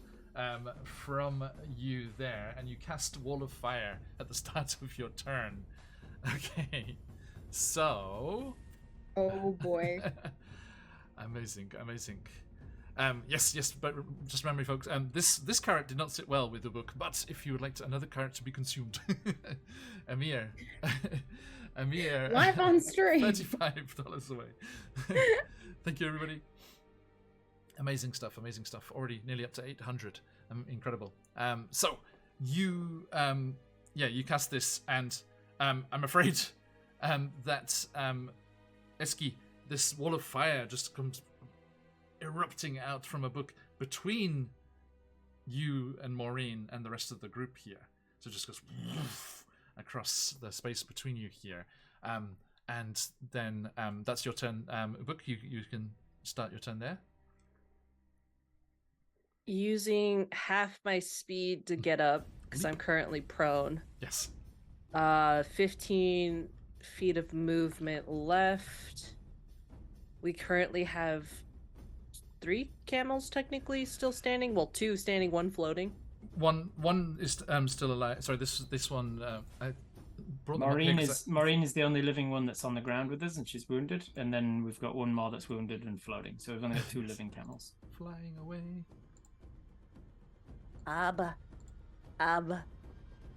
Should I take out the one that's flying away?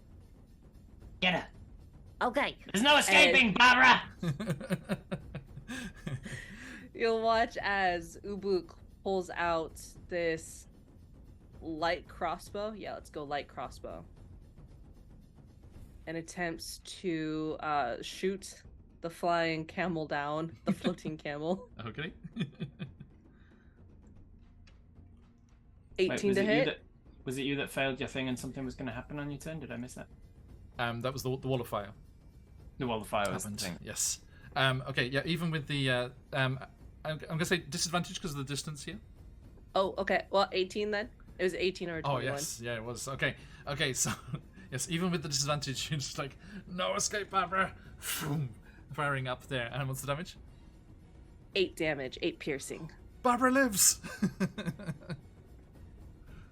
Just right into the side, she's like, but does not fell her, I'm afraid. Okay. Hashtag Barbara lives. Okay, and that brings us to Igrigrot. Brianna. And Barbara's the one that basically I speared her significant other, Yes. trying to bring him back. Yes, that's right.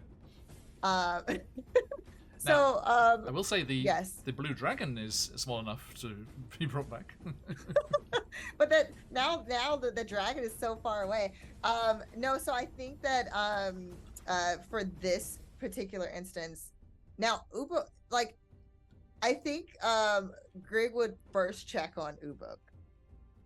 Are you like okay? Do you need like assistance, like help? Like, I mean, you look like you're like glowing in a weird way. Like, I got a potion, man. My tummy's a little spicy, and I think I have heartburn. Do you like want my potion? Please.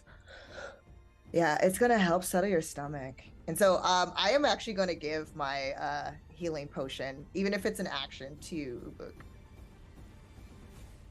I don't know if I could do that. Oh wait, No wait. problem It was at all. sorry. It was your healing potion. I feel Yeah. bad taking that because I have 2. Oh, do you have to? I do. Stocked now, up. now you have Your 3. vibes are like the most amazing vibes, but no, thank you. Are you sure? Oh, all right. Well, I'm gonna help like make sure that they're reunited in death, and then she's gonna take her spear and throw it in the direction of Barbara. Oh no, poor Barbara. It's trying to float away. So it's still a family reunion. It's just one in death. I see. In the next life, yes. In the next life. Okay, yeah. so Necromancer's bring out here balance. just Necromancer's out here just trying to raise a family. right. Yeah, I mean, So with I believe a disadvantage- 19. Disadvantage? No, disadvantage. Okay, so the distance. Okay, well, it was still like okay because I rolled Come on, Barbara. Okay, so I rolled and it's a 16 for that. Does that Oh, no. hit? Yes, it does. Because the first one was 19, this one was 16. Okay. And Barbara, the evil camel, with levitating evil camel. Sorry, let's get the full All description. right, let's see. With a single hit point left.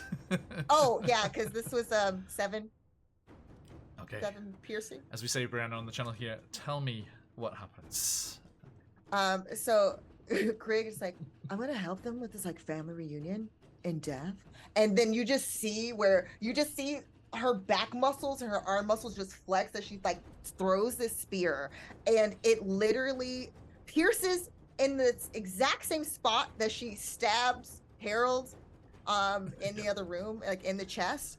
And I just see where Barbara probably just like plummets, and it's just splat, like a large splat noise probably occurs, because I'm pretty sure she was like a decent height up. So yeah, Decent, that's indeed. yes. I think, yes, the form of Barbara, fallen, classic Barbara. I know, cozy.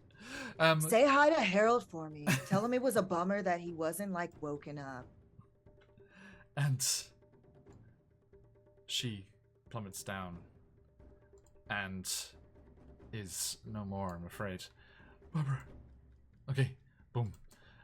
So the your druid colleague there shouts out to you, Igrig. He's like, "We have to get these commoners out of here. This magic, it's gonna consume them all." And you can see there's like panicking. Like, this is purple mist is like coming out here. And over to you, Ecleb.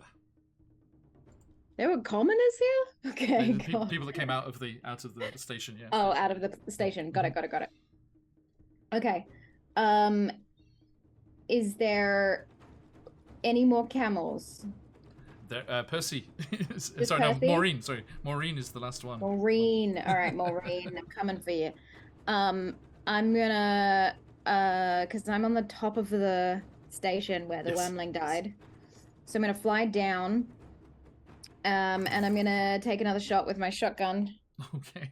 I love that I'm a Dawnblade rogue, but my weapon of choice is a shotgun. Double shotgun. Yep. Love it. Okay. Sneak that up close is enough to get you point blank range. That is a 17 to hit. Definitely hits. All right. Come on, Maureen. You got this. 10 points of damage with the shotgun. Okay. Oof, you're gonna smoke that camel. Yep. Product placement. You were, as we see, last legs, so 10 HP or less. Tell me what happens, Ecleb. Okay. I think that as I land, there was a wall of fire at some point. I don't know if it's still there, but I'm going to land. I think the remnants of the fire are sort of lighting my wings from behind, and I take a shot. And as Maureen turns her evil camel face towards me, I just shoot straight in her face. And I think I am gonna say, I think we've got camel jerky on the menu tomorrow. Nice. And Maureen is blown to smithereens. And boom, that is out of initiative, but this roiling, plagued arcane mist is still coming forth from the mist with ruins here beneath this way station.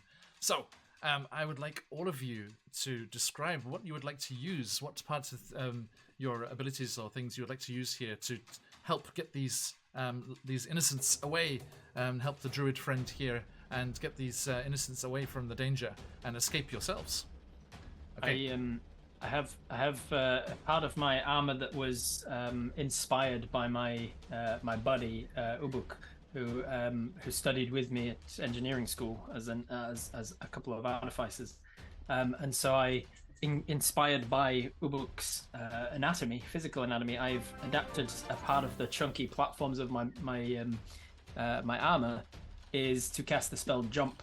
So I can rabbit hop great distances in my armor. So I can grab a couple of the commoners that need to escape and under the arms, and then boing, and rabbit hop away if I cast the jump spell. Okay. And can I just say, everyone, please revel in whatever you would like to explain here, how you escape, because I was going to have everyone roll and see if they could get away, but a certain legendary Melville has come through. Holy moly, Melville! A natural 20.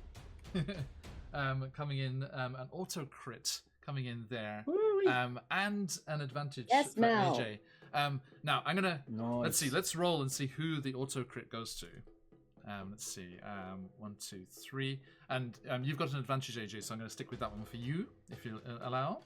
Yes. Mel, thank you so much. Thank you, amazing. Okay, and that is going to be Brianna. First time on the channel. Nice. You get an auto crit on whatever you want to do, so enjoy the narration of that. Okay, Yes. so Eski, yep, is is there like an athletics check involved in that, or is right? So you're doing this infused jump. The jump, the jump spell allows me Oh, to triple my jump distance. Amazing. For Okay. a minute.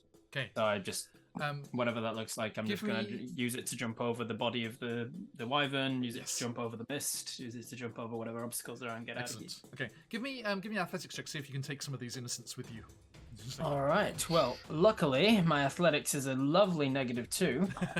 So with the use of the magic, I'll give you advantage on that. Level thank you very much. spell. So instead of a 4 -2, it is an 8 -2. But before we say anything, wait. This armor is also, as well as being a guardian armor, it is armor of magical strength. It has 6 charges that I can blah to expend a charge when making a strength save or check to add my intelligence modifier to the roll. So Amazing. 8 -2, 6. I'll expend a charge to add 5 from my intelligence, taking it to an 11. Okay, incredible. So yeah, just these various servos and things all start whirring and moving and The bottom of the boots, the big old platform things, sort of separate at the back into those prosthetics that runners wear. Yes. And they're bouncy at the front, and they start to bounce. Yes. As you do though, you do hear a tinkling of glass as something that you borrowed from Ubuk shatters. Could you roll me a d6? Of course, okay. Uh-oh. That is a 6. A 6. Okay. Let's have a look here. you leap with the innocent bystanders using all of this enhanced abilities here, and as you're flying through the air, you leap a corvum, but you land something else.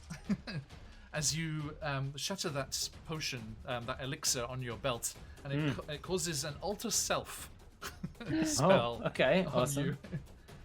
So it transforms your appearance. Let us see what you land as. Can you roll me? I'm going to use the table that we use for the one-shot roulette characters. Uh-oh. Actually, Mel, could you, with that amazing donation, let's let you jump in on this. Mel, if you could do me the favor of typing in the chat !roll, just one thing there, !roll, and then an 82. Yeah, let me show you.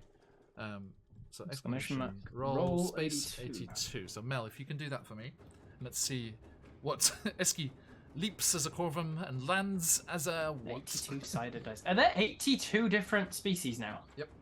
Including all the other things from other subspecies. Yeah, and supplements that we've got. There are lots so of many species. lots of Cobalt Press stuff in there, and Humblewood stuff. Okay, Mel got a 44. Thank you, Mel. So I'd Eski, laugh if it was a corvin. It would be amazing if it was some kind of bird folk. it's local. Could be kind of local to this area here. As you leap, keeping within the Humblewood universe, you leap a corvum and land a gerbine. Hi, I'm a friend of Jude Littlefoot's. Mouse. Massive ears. Am I actually? So has my race changed, or is it magically? It's changed? just appearance. Yeah, it's okay. Appearance, cool. Yeah, mechanically you're good. Whee! Oh, this is different. Amazing. And for everybody else, I'm still in the suit of armor that was designed for my COVID body, and so it's like designed to look like a muscly COVID with like big like mechanical wings and stuff. So and I'm still just that, but I've got a little mouse head sticking out the top of it now. the two locals were just they're like, what happened to him? What happened? And this little gerbine just hops out of the neck of this armor. It's okay. Oh, okay. Thank goodness. Thank you so much. Okay. Wild magic, you know. Every time. God, I love it. Hashtag blame the artificer. Okay, so speaking of artificers, Ubuk, what are you doing here as your wall of fire crackles against the desert night? Reaching into their pockets, they realize they are all out of carrots because they ate them all. But that's a good thing. Thank you, everyone. Thank you, everyone. That's absolutely fantastic. Incredible. We're just trying to get people out of here, right? Confirming mission. Yes. Statement. Indeed. All right. If you wish. Entirely up to you. You'll watch as Ubu kind of like leans down into racer stance, and you watch as these little wings kind of pop off of their shoes. They look like Converse, but they have like wings near the heels. Yeah. And you watch as they start flapping faster and faster and faster as he gets ready to zoom. And as he's flying, you're gonna watch them pick up like various people and try to fly them towards the exit. Excellent. Okay, give me an athletics to see how you do with grabbing these folks and helping them. 15. Okay, yeah, perfect. So yes, your flying boots kicking in and charging up there. You grab them and whisk them to safety, and that is a successful roll. Thank you. Okay, AJ. I Kleb think with advantage is doing something. I think what I'm going to do is I'm gonna use my newly formed strength that I got out of nowhere. And I'm gonna try and like just flutter my wings as fast as I can to sort of keep the magical mist behind everyone as the others are trying to get people away. So I'm gonna use myself as a little fan shield and try and keep it from reaching people. Excellent. I don't know if I need to roll for anything of that, but I'm just gonna be like, get them out! Let's see. With the advantage, roll me an insight to see if you can like get your wings and go in the right direction to keep this magical mist away. That's a wisdom thing. Great, so. Insight. All right. That is a 17. Oh, excellent. Okay. Yeah, so you, with that advantage, thank you, Mel, you go running Oh, that across was advantage. Oh, yeah, with advantage, yeah. I rolled an 18, so that even is better. 21. Oh, incredible. Okay, so yeah, you go running across and like plant your feet and just turn your back and then the wings start going and the purple mist starts to roil and gust away. And you see, actually, with this insightful positioning of yourself, it blows some of that corrupted plague mist into the wall of fire that that Obuk had created, and it starts to burn up and crackle. And it's like you know, like when a box of fireworks catches, you see like those videos of that, and it's just like a box of fireworks because it goes. It's like this is where we discover that corrupted plague mist is like methane. Apparently, yeah. I mean, I rolled really high on my insight, but perfect. I know nothing about chemicals. Okay, thank you. And last but not least, Igri Groot with a auto crit. What do you do? Okay, so I have a few questions. Okay, so the first one is how far away are the people we need to rescue from the safety point? They are rushing away from the building which the mist is boiling out of. The ones closest to Ekleb have been saved because the mist has been blown away, but the ones beyond them, next to your druid accomplice, they are rushing away, but the mist is roiling after them quickly. Okay, so like if they're pushed about like 5 or 10 feet, they would be safe or not safe? That would give them a help, yeah, absolutely. Okay, and then the other thing is, okay, because this two different things that I don't know if this is all DM's choice here. Yes, so what I want to do is I want to cast Gust to push a person willingly to the safety point.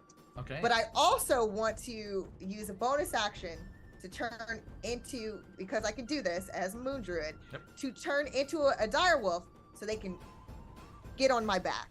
Fantastic. And I can take them. But I don't know if these things, it's of course dealer's choice. No, with a natural crit, yes, we can be as descriptive of this as we like. Okay, and I'm going to say your druid accomplice here also sees that, and he's like, "Oh yes, good idea." So hers is just like where she takes a deep breath and just blows out this huge, just all of a sudden gust of wind, but then also to the wind, because it's also the desert, it's just like sand. It's like, hold on, dudes. And there's just like a sandstorm that pushes the like at least like at least one person, because I think it can only move one person willingly. And then she's going to like kind of get a running start, and then while she's kind of like jumping in midair, her body shifts. It does sound really bad because it's like bones cracking and just ripping skin, and you see the black fur, and then of course the wolf cut, as Ubuk had called it. As she lands, and then she kind of nods her wolf head in the direction of her back, so then that way the people, whoever can fit on, can jump on her back. Amazing. Okay, yes, and you and the other druid, you push one to safety and you scoop up the others, and the others jump onto the other druid's back there. The sand whipped up by this gust does kind of suppress the arcane plagued mist to an extent, and you bound through and huff and puff and blow them to safety, and you are able to rescue the last few of these innocent bystanders as you escape from this arcane plague and out away into the cool sands of the night of the Anarok Desert here. And you you find yourselves a little ways away from, you can still see this kind of miasma around this this way station and ruin here, but it's not spreading any further. And you stop, you look around, and down you see Eski, a little Gerbine now, just hopping out of their armor. I think it's probably happened before at some point. It's like one of those. Your Ubuku's like, okay.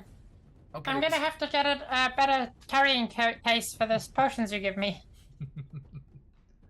You could tie your spaces now. Yeah, that's true. I mean, I can. I'm still as big as my eyes are actually up there. You're looking down at my crotch. I'm not down here. I'm up there. I'm so sorry. I don't know how It to do looks like- this. Yeah, I'm. It doesn't matter. Okay. I'm actually still me. I just look like this, and for some reason, sound like it too. So the armor's still standing with your body inside. Yeah, and I'm just like poking my little Jobine head out the top of it. Amazing. Okay, and the other moon druid transforms back. Thank you. Thank all of you.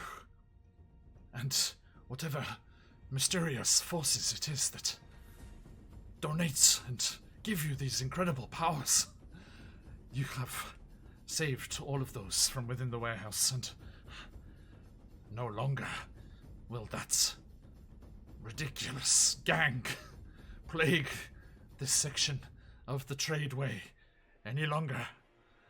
And the one that looks out for us, I call them GAM, or GAM S4, and it's GAM S4 love that we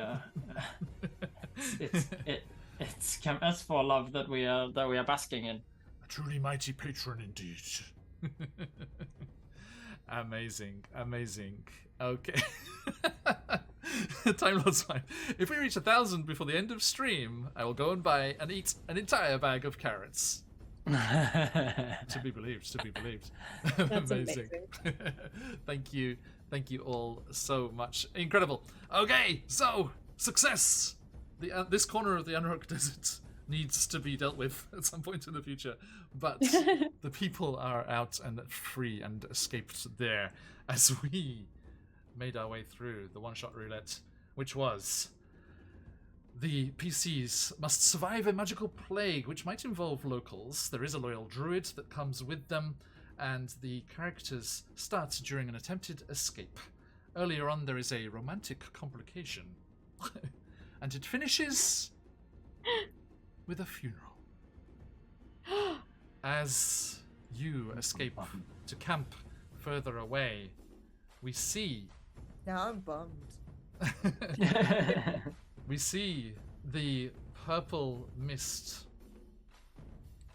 moving out and across the sands here, and it reaches the prone forms of Barbara and Harold.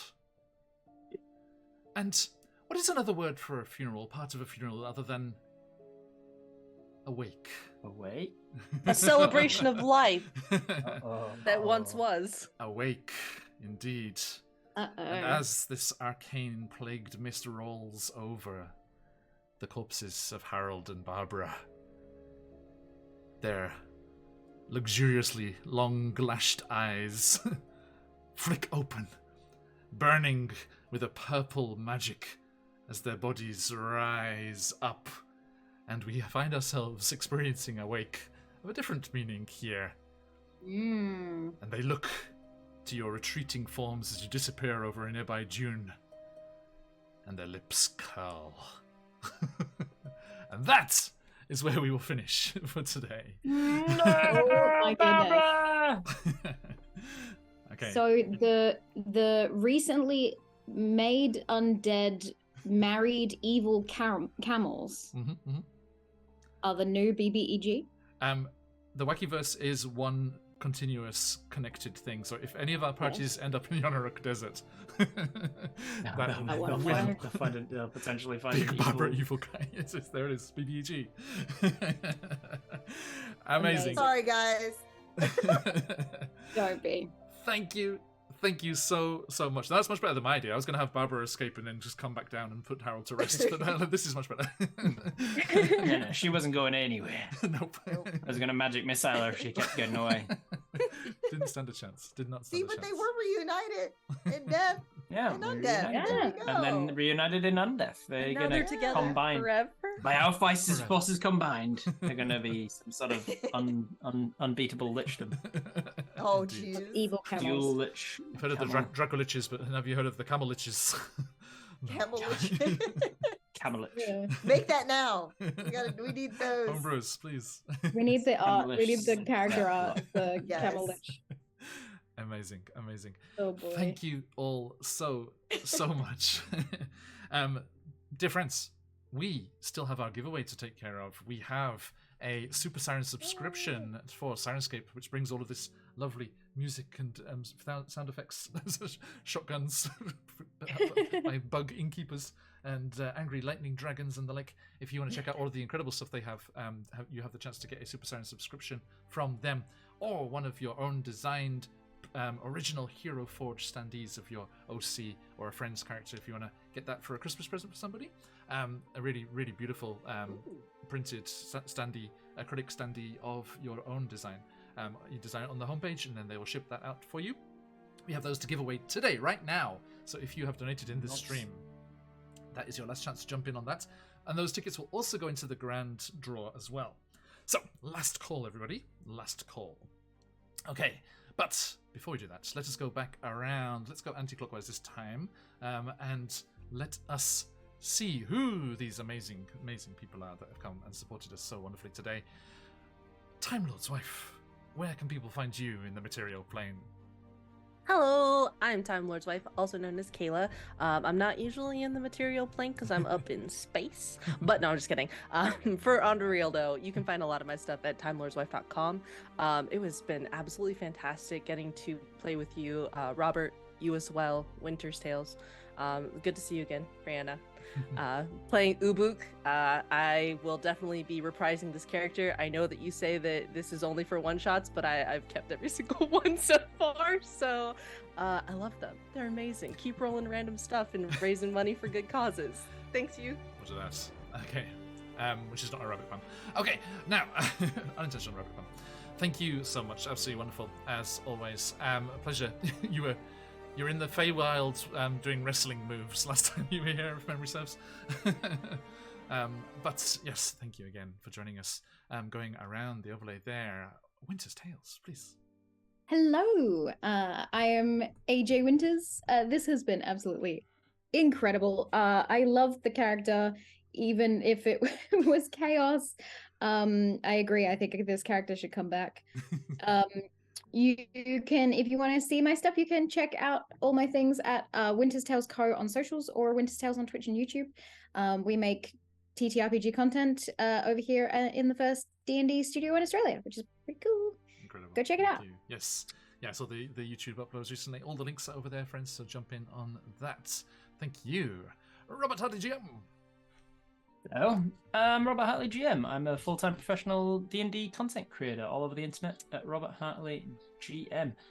You can find me at roberthartleygm.com, where you've got links to all of the things that I do, mostly YouTube and Twitch. You can also find me as the Dungeon Master for a comedy group called Viva La Dirt League, Viva La Dirt League D&D on YouTube as well. Thank you very much for having me, John. This was a lot of fun. It was a lot of fun. A great chance to get to meet some folk that I haven't played with yet.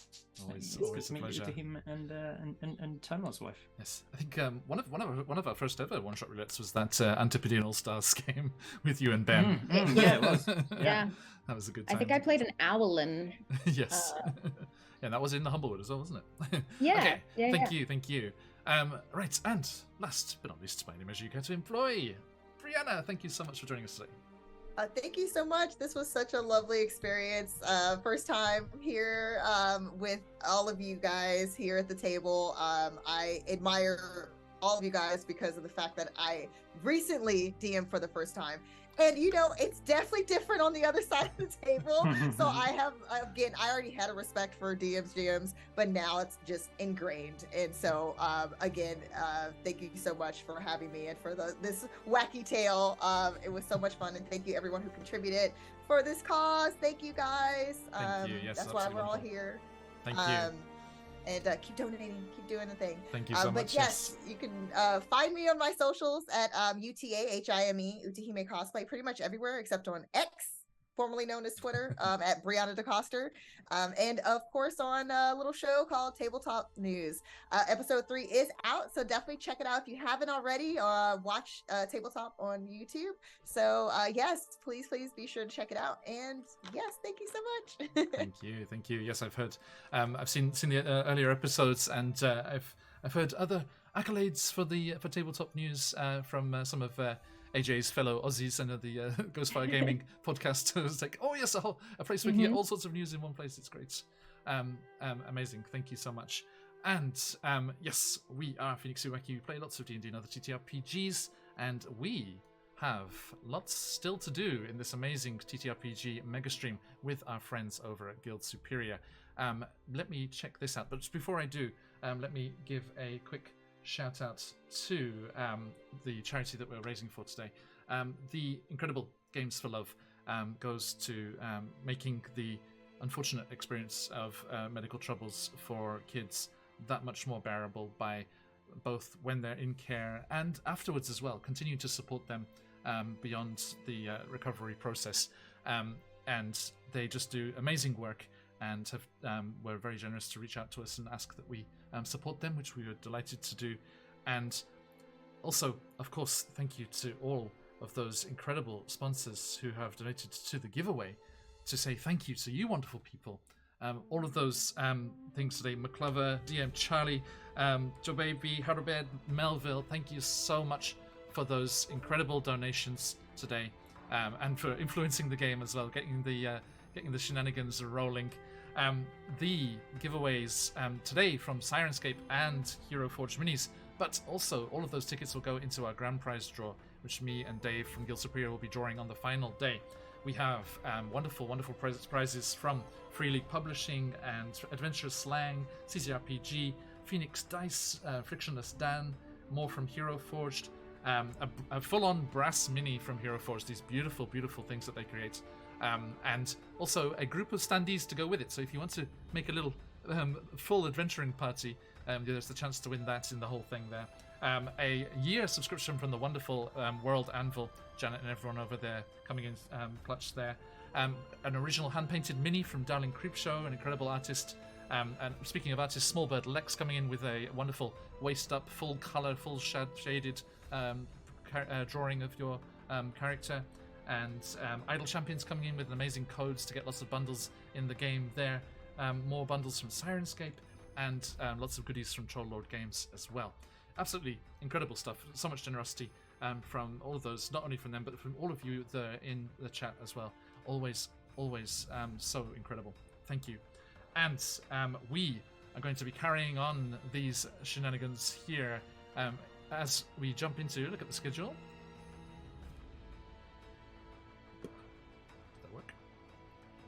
I can't see you. Schedule. Come forth. Hang on. I clicked on it. It should be visible. Did that not show up? Why did that not show up? Okay, sorry everyone. Let me try that again. Our calendar of events here. Oop, is that going to work? There we go. Okay, so yes, we have a one-shot roulette double feature today. Tonight for me, first thing tomorrow morning, if you're in that part of the world, we are joined by another party of unsuspecting, unknowing adventurers being thrown into just who knows what, who knows where. We cannot tell you, I'm afraid, until we jump into the session and roll randomly like today. But then we'll be moving on into tomorrow's streams from Guild Superior with The Walking Dead and a New Avarden one-shot, into next week with us with Tomb of Annihilation, a one-shot from the recently released Gorman's Guide to Gastromancy, an incredible food-based magic school and all sorts of shenanigans there. I am playing a Fey-touched morsel, a drow scavenger that was messing with an Archfey's toadstool circle and got changed into a Myconid adjacent mushroom folk. Nice. And we have the Heroes of Greyhawk over on Superior Adventurers Guild, Out of the Abyss from us battling their first demon lord, trying to send them back to the Abyss. Then we have a Dragonbane one-shot from Superior Adventurers Guild. One more one-shot roulette game coming up later next week with the fantastic Jeremy Cobb of Three Black Halflings. And then Candlekeep Mysteries, the premiere of our new campaign, the first episode of Phandelver and Below, The Shattered Obelisk, kicking off on November 11th. And then finally, to round things out, another Walking Dead session, a Blade Runner one-shot with Darling Creepshow, and a D&D one-shot, Seeds of Destruction from the Superior Adventurers Guild. Lots and lots of incredible things. Do follow us on the socials and the Discord if you want to be caught up on what's happening when. Give us a follow here on the channel if you want to get those notifications. And you can join us on more adventures. And we shall see just what's going on then. Lots more to give away, lots more to enjoy. And as I said, yes, we do have round 2 of one-shot roulettes happening first thing tomorrow or later today, depending where you are in the world. Which is these amazing people. Boop! Join myself, Dead Aussie Gamer, Forgeling from Deerstalker Pictures, Janet from World Anvil, Dave from Superior Adventurers Guild, and Patch of Quest Junkies as they go on a random adventure, just like these wonderful people have today. It's going to be another incredible session, and will it get us over $1,000? We shall see. Okay, How many of them have to eat carrots? I know, right? This is the ongoing thing now. We have to pass this on to every other group. Be like, go buy a bag of carrots. Absolutely. Or is the celery 6 this time? Maybe. Yeah, each one has to gnaw on something else, something new. Yes. A new vegetable. It has to be raw. It has to be raw vegetables, though. So they're going to very quickly run out of. Yeah, I feel bad for the eggplant people. There's going to be eventually they're going to run out of things that are okay to eat. Do we do raw. it in alphabetical? Somebody has to. Carrot. Somebody has to go raw rhubarb. Okay, so let's see here. Brianna, Kayla, could both of you, if you have chat open, could you in chat type !roll, a space, and then 50? We have 50 tickets in today's giveaway. Thank you, everyone, for your generosity. Who is going to be our winner? Thank you, Kayla. We have a 16 and a 44. Okay, so let's see. We got Sirenscape and Hero Forge. Okay, so the first one there was the 16. That is going to be Joe Baby. Joe Baby. Thank you so much. Joe Baby, if you're still with us, which would you like? The Sirenscape subscription or the Hero Forge Mini? The standee. If you're still there, jump in chat and let us know which you would like. Congratulations. Scroll back up, see if I've seen Joe Baby chat now. Still... Oh yeah, Joe Baby was chatting a few minutes ago. Okay, excellent. Yeah, if you're still there, Joe Baby, let us know which one you'd like. 6 minutes ago. Okay, cool. Hopefully they're still here. We'll be in touch, even if they've had to lurk. That's okay. Oh, there we go. Yes, thank you. Hey, Joe Baby, which of those would you like? Which of the two, the Sirenscape subscription to get music and sound effects in your games, not just D&D as well, lots of other things in there, or the Hero Forge standee of your character?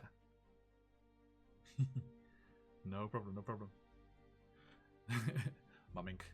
Oh, I get that, Joe Baby, don't worry. Father of 4 over here. I know that. Okay. And then the other was a 44. Okay, so the Hero Forge standee going to Joe Baby, and the 44 there will be for Mel. Mel, we're going to give you that Super Siren subscription so you can enjoy, even if you just have it playing in the background as you're playing games or designing things, whatever you're doing. Mel. Lots of great stuff in there. Congratulations. So let's get that for Mel, and then this one for Joe. Thank you, everyone. Absolutely amazing support for us there. Already up to $865.30. Incredible. Almost a quarter of the way, and just 3 sessions in. Absolutely amazing. Thank you so much. Remember, there's lots more prizes in every session. Overall prizes to be won every time. Please jump in and support if you're able. Just spread the word, even if your account donates. That's no problem at all. And remember, I have promised, if we get over $500 in a single campaign session, every member of the party gets a level. So that is something that's laying there in Out of the Abyss, Candlekeep Mysteries, Fandelver and Below, and they're going to immediately leap to level 2. We shall see. They've survived level 0. We played the Filthy Peasants little one-shot style where they're all level 0, playing a mob. Nice. See who survives to become the level 1 heroes. So, thank you all so much. Absolutely wonderful to our wonderful players. Thank you for the support and all of the, sharing all the stuff, getting the word out there, and delivering a fun, crazy little session here. and for all of those carrots as well. Thank you so much. Yes, we are going to head off raiding. Thank you, everybody. Do join us later for more One Shot Roulette Chaos, and then over with Superior Adventures Guild for the rest of the weekend. And we shall see you all again very, very soon. But until we do, stick around for the raid if you've got them. Let those phoenixes fly. But as we like to say around these parts, till next time, oyasumi nasai. Oyasumi. Thank you. Thank you, everyone. Hey. Where's me?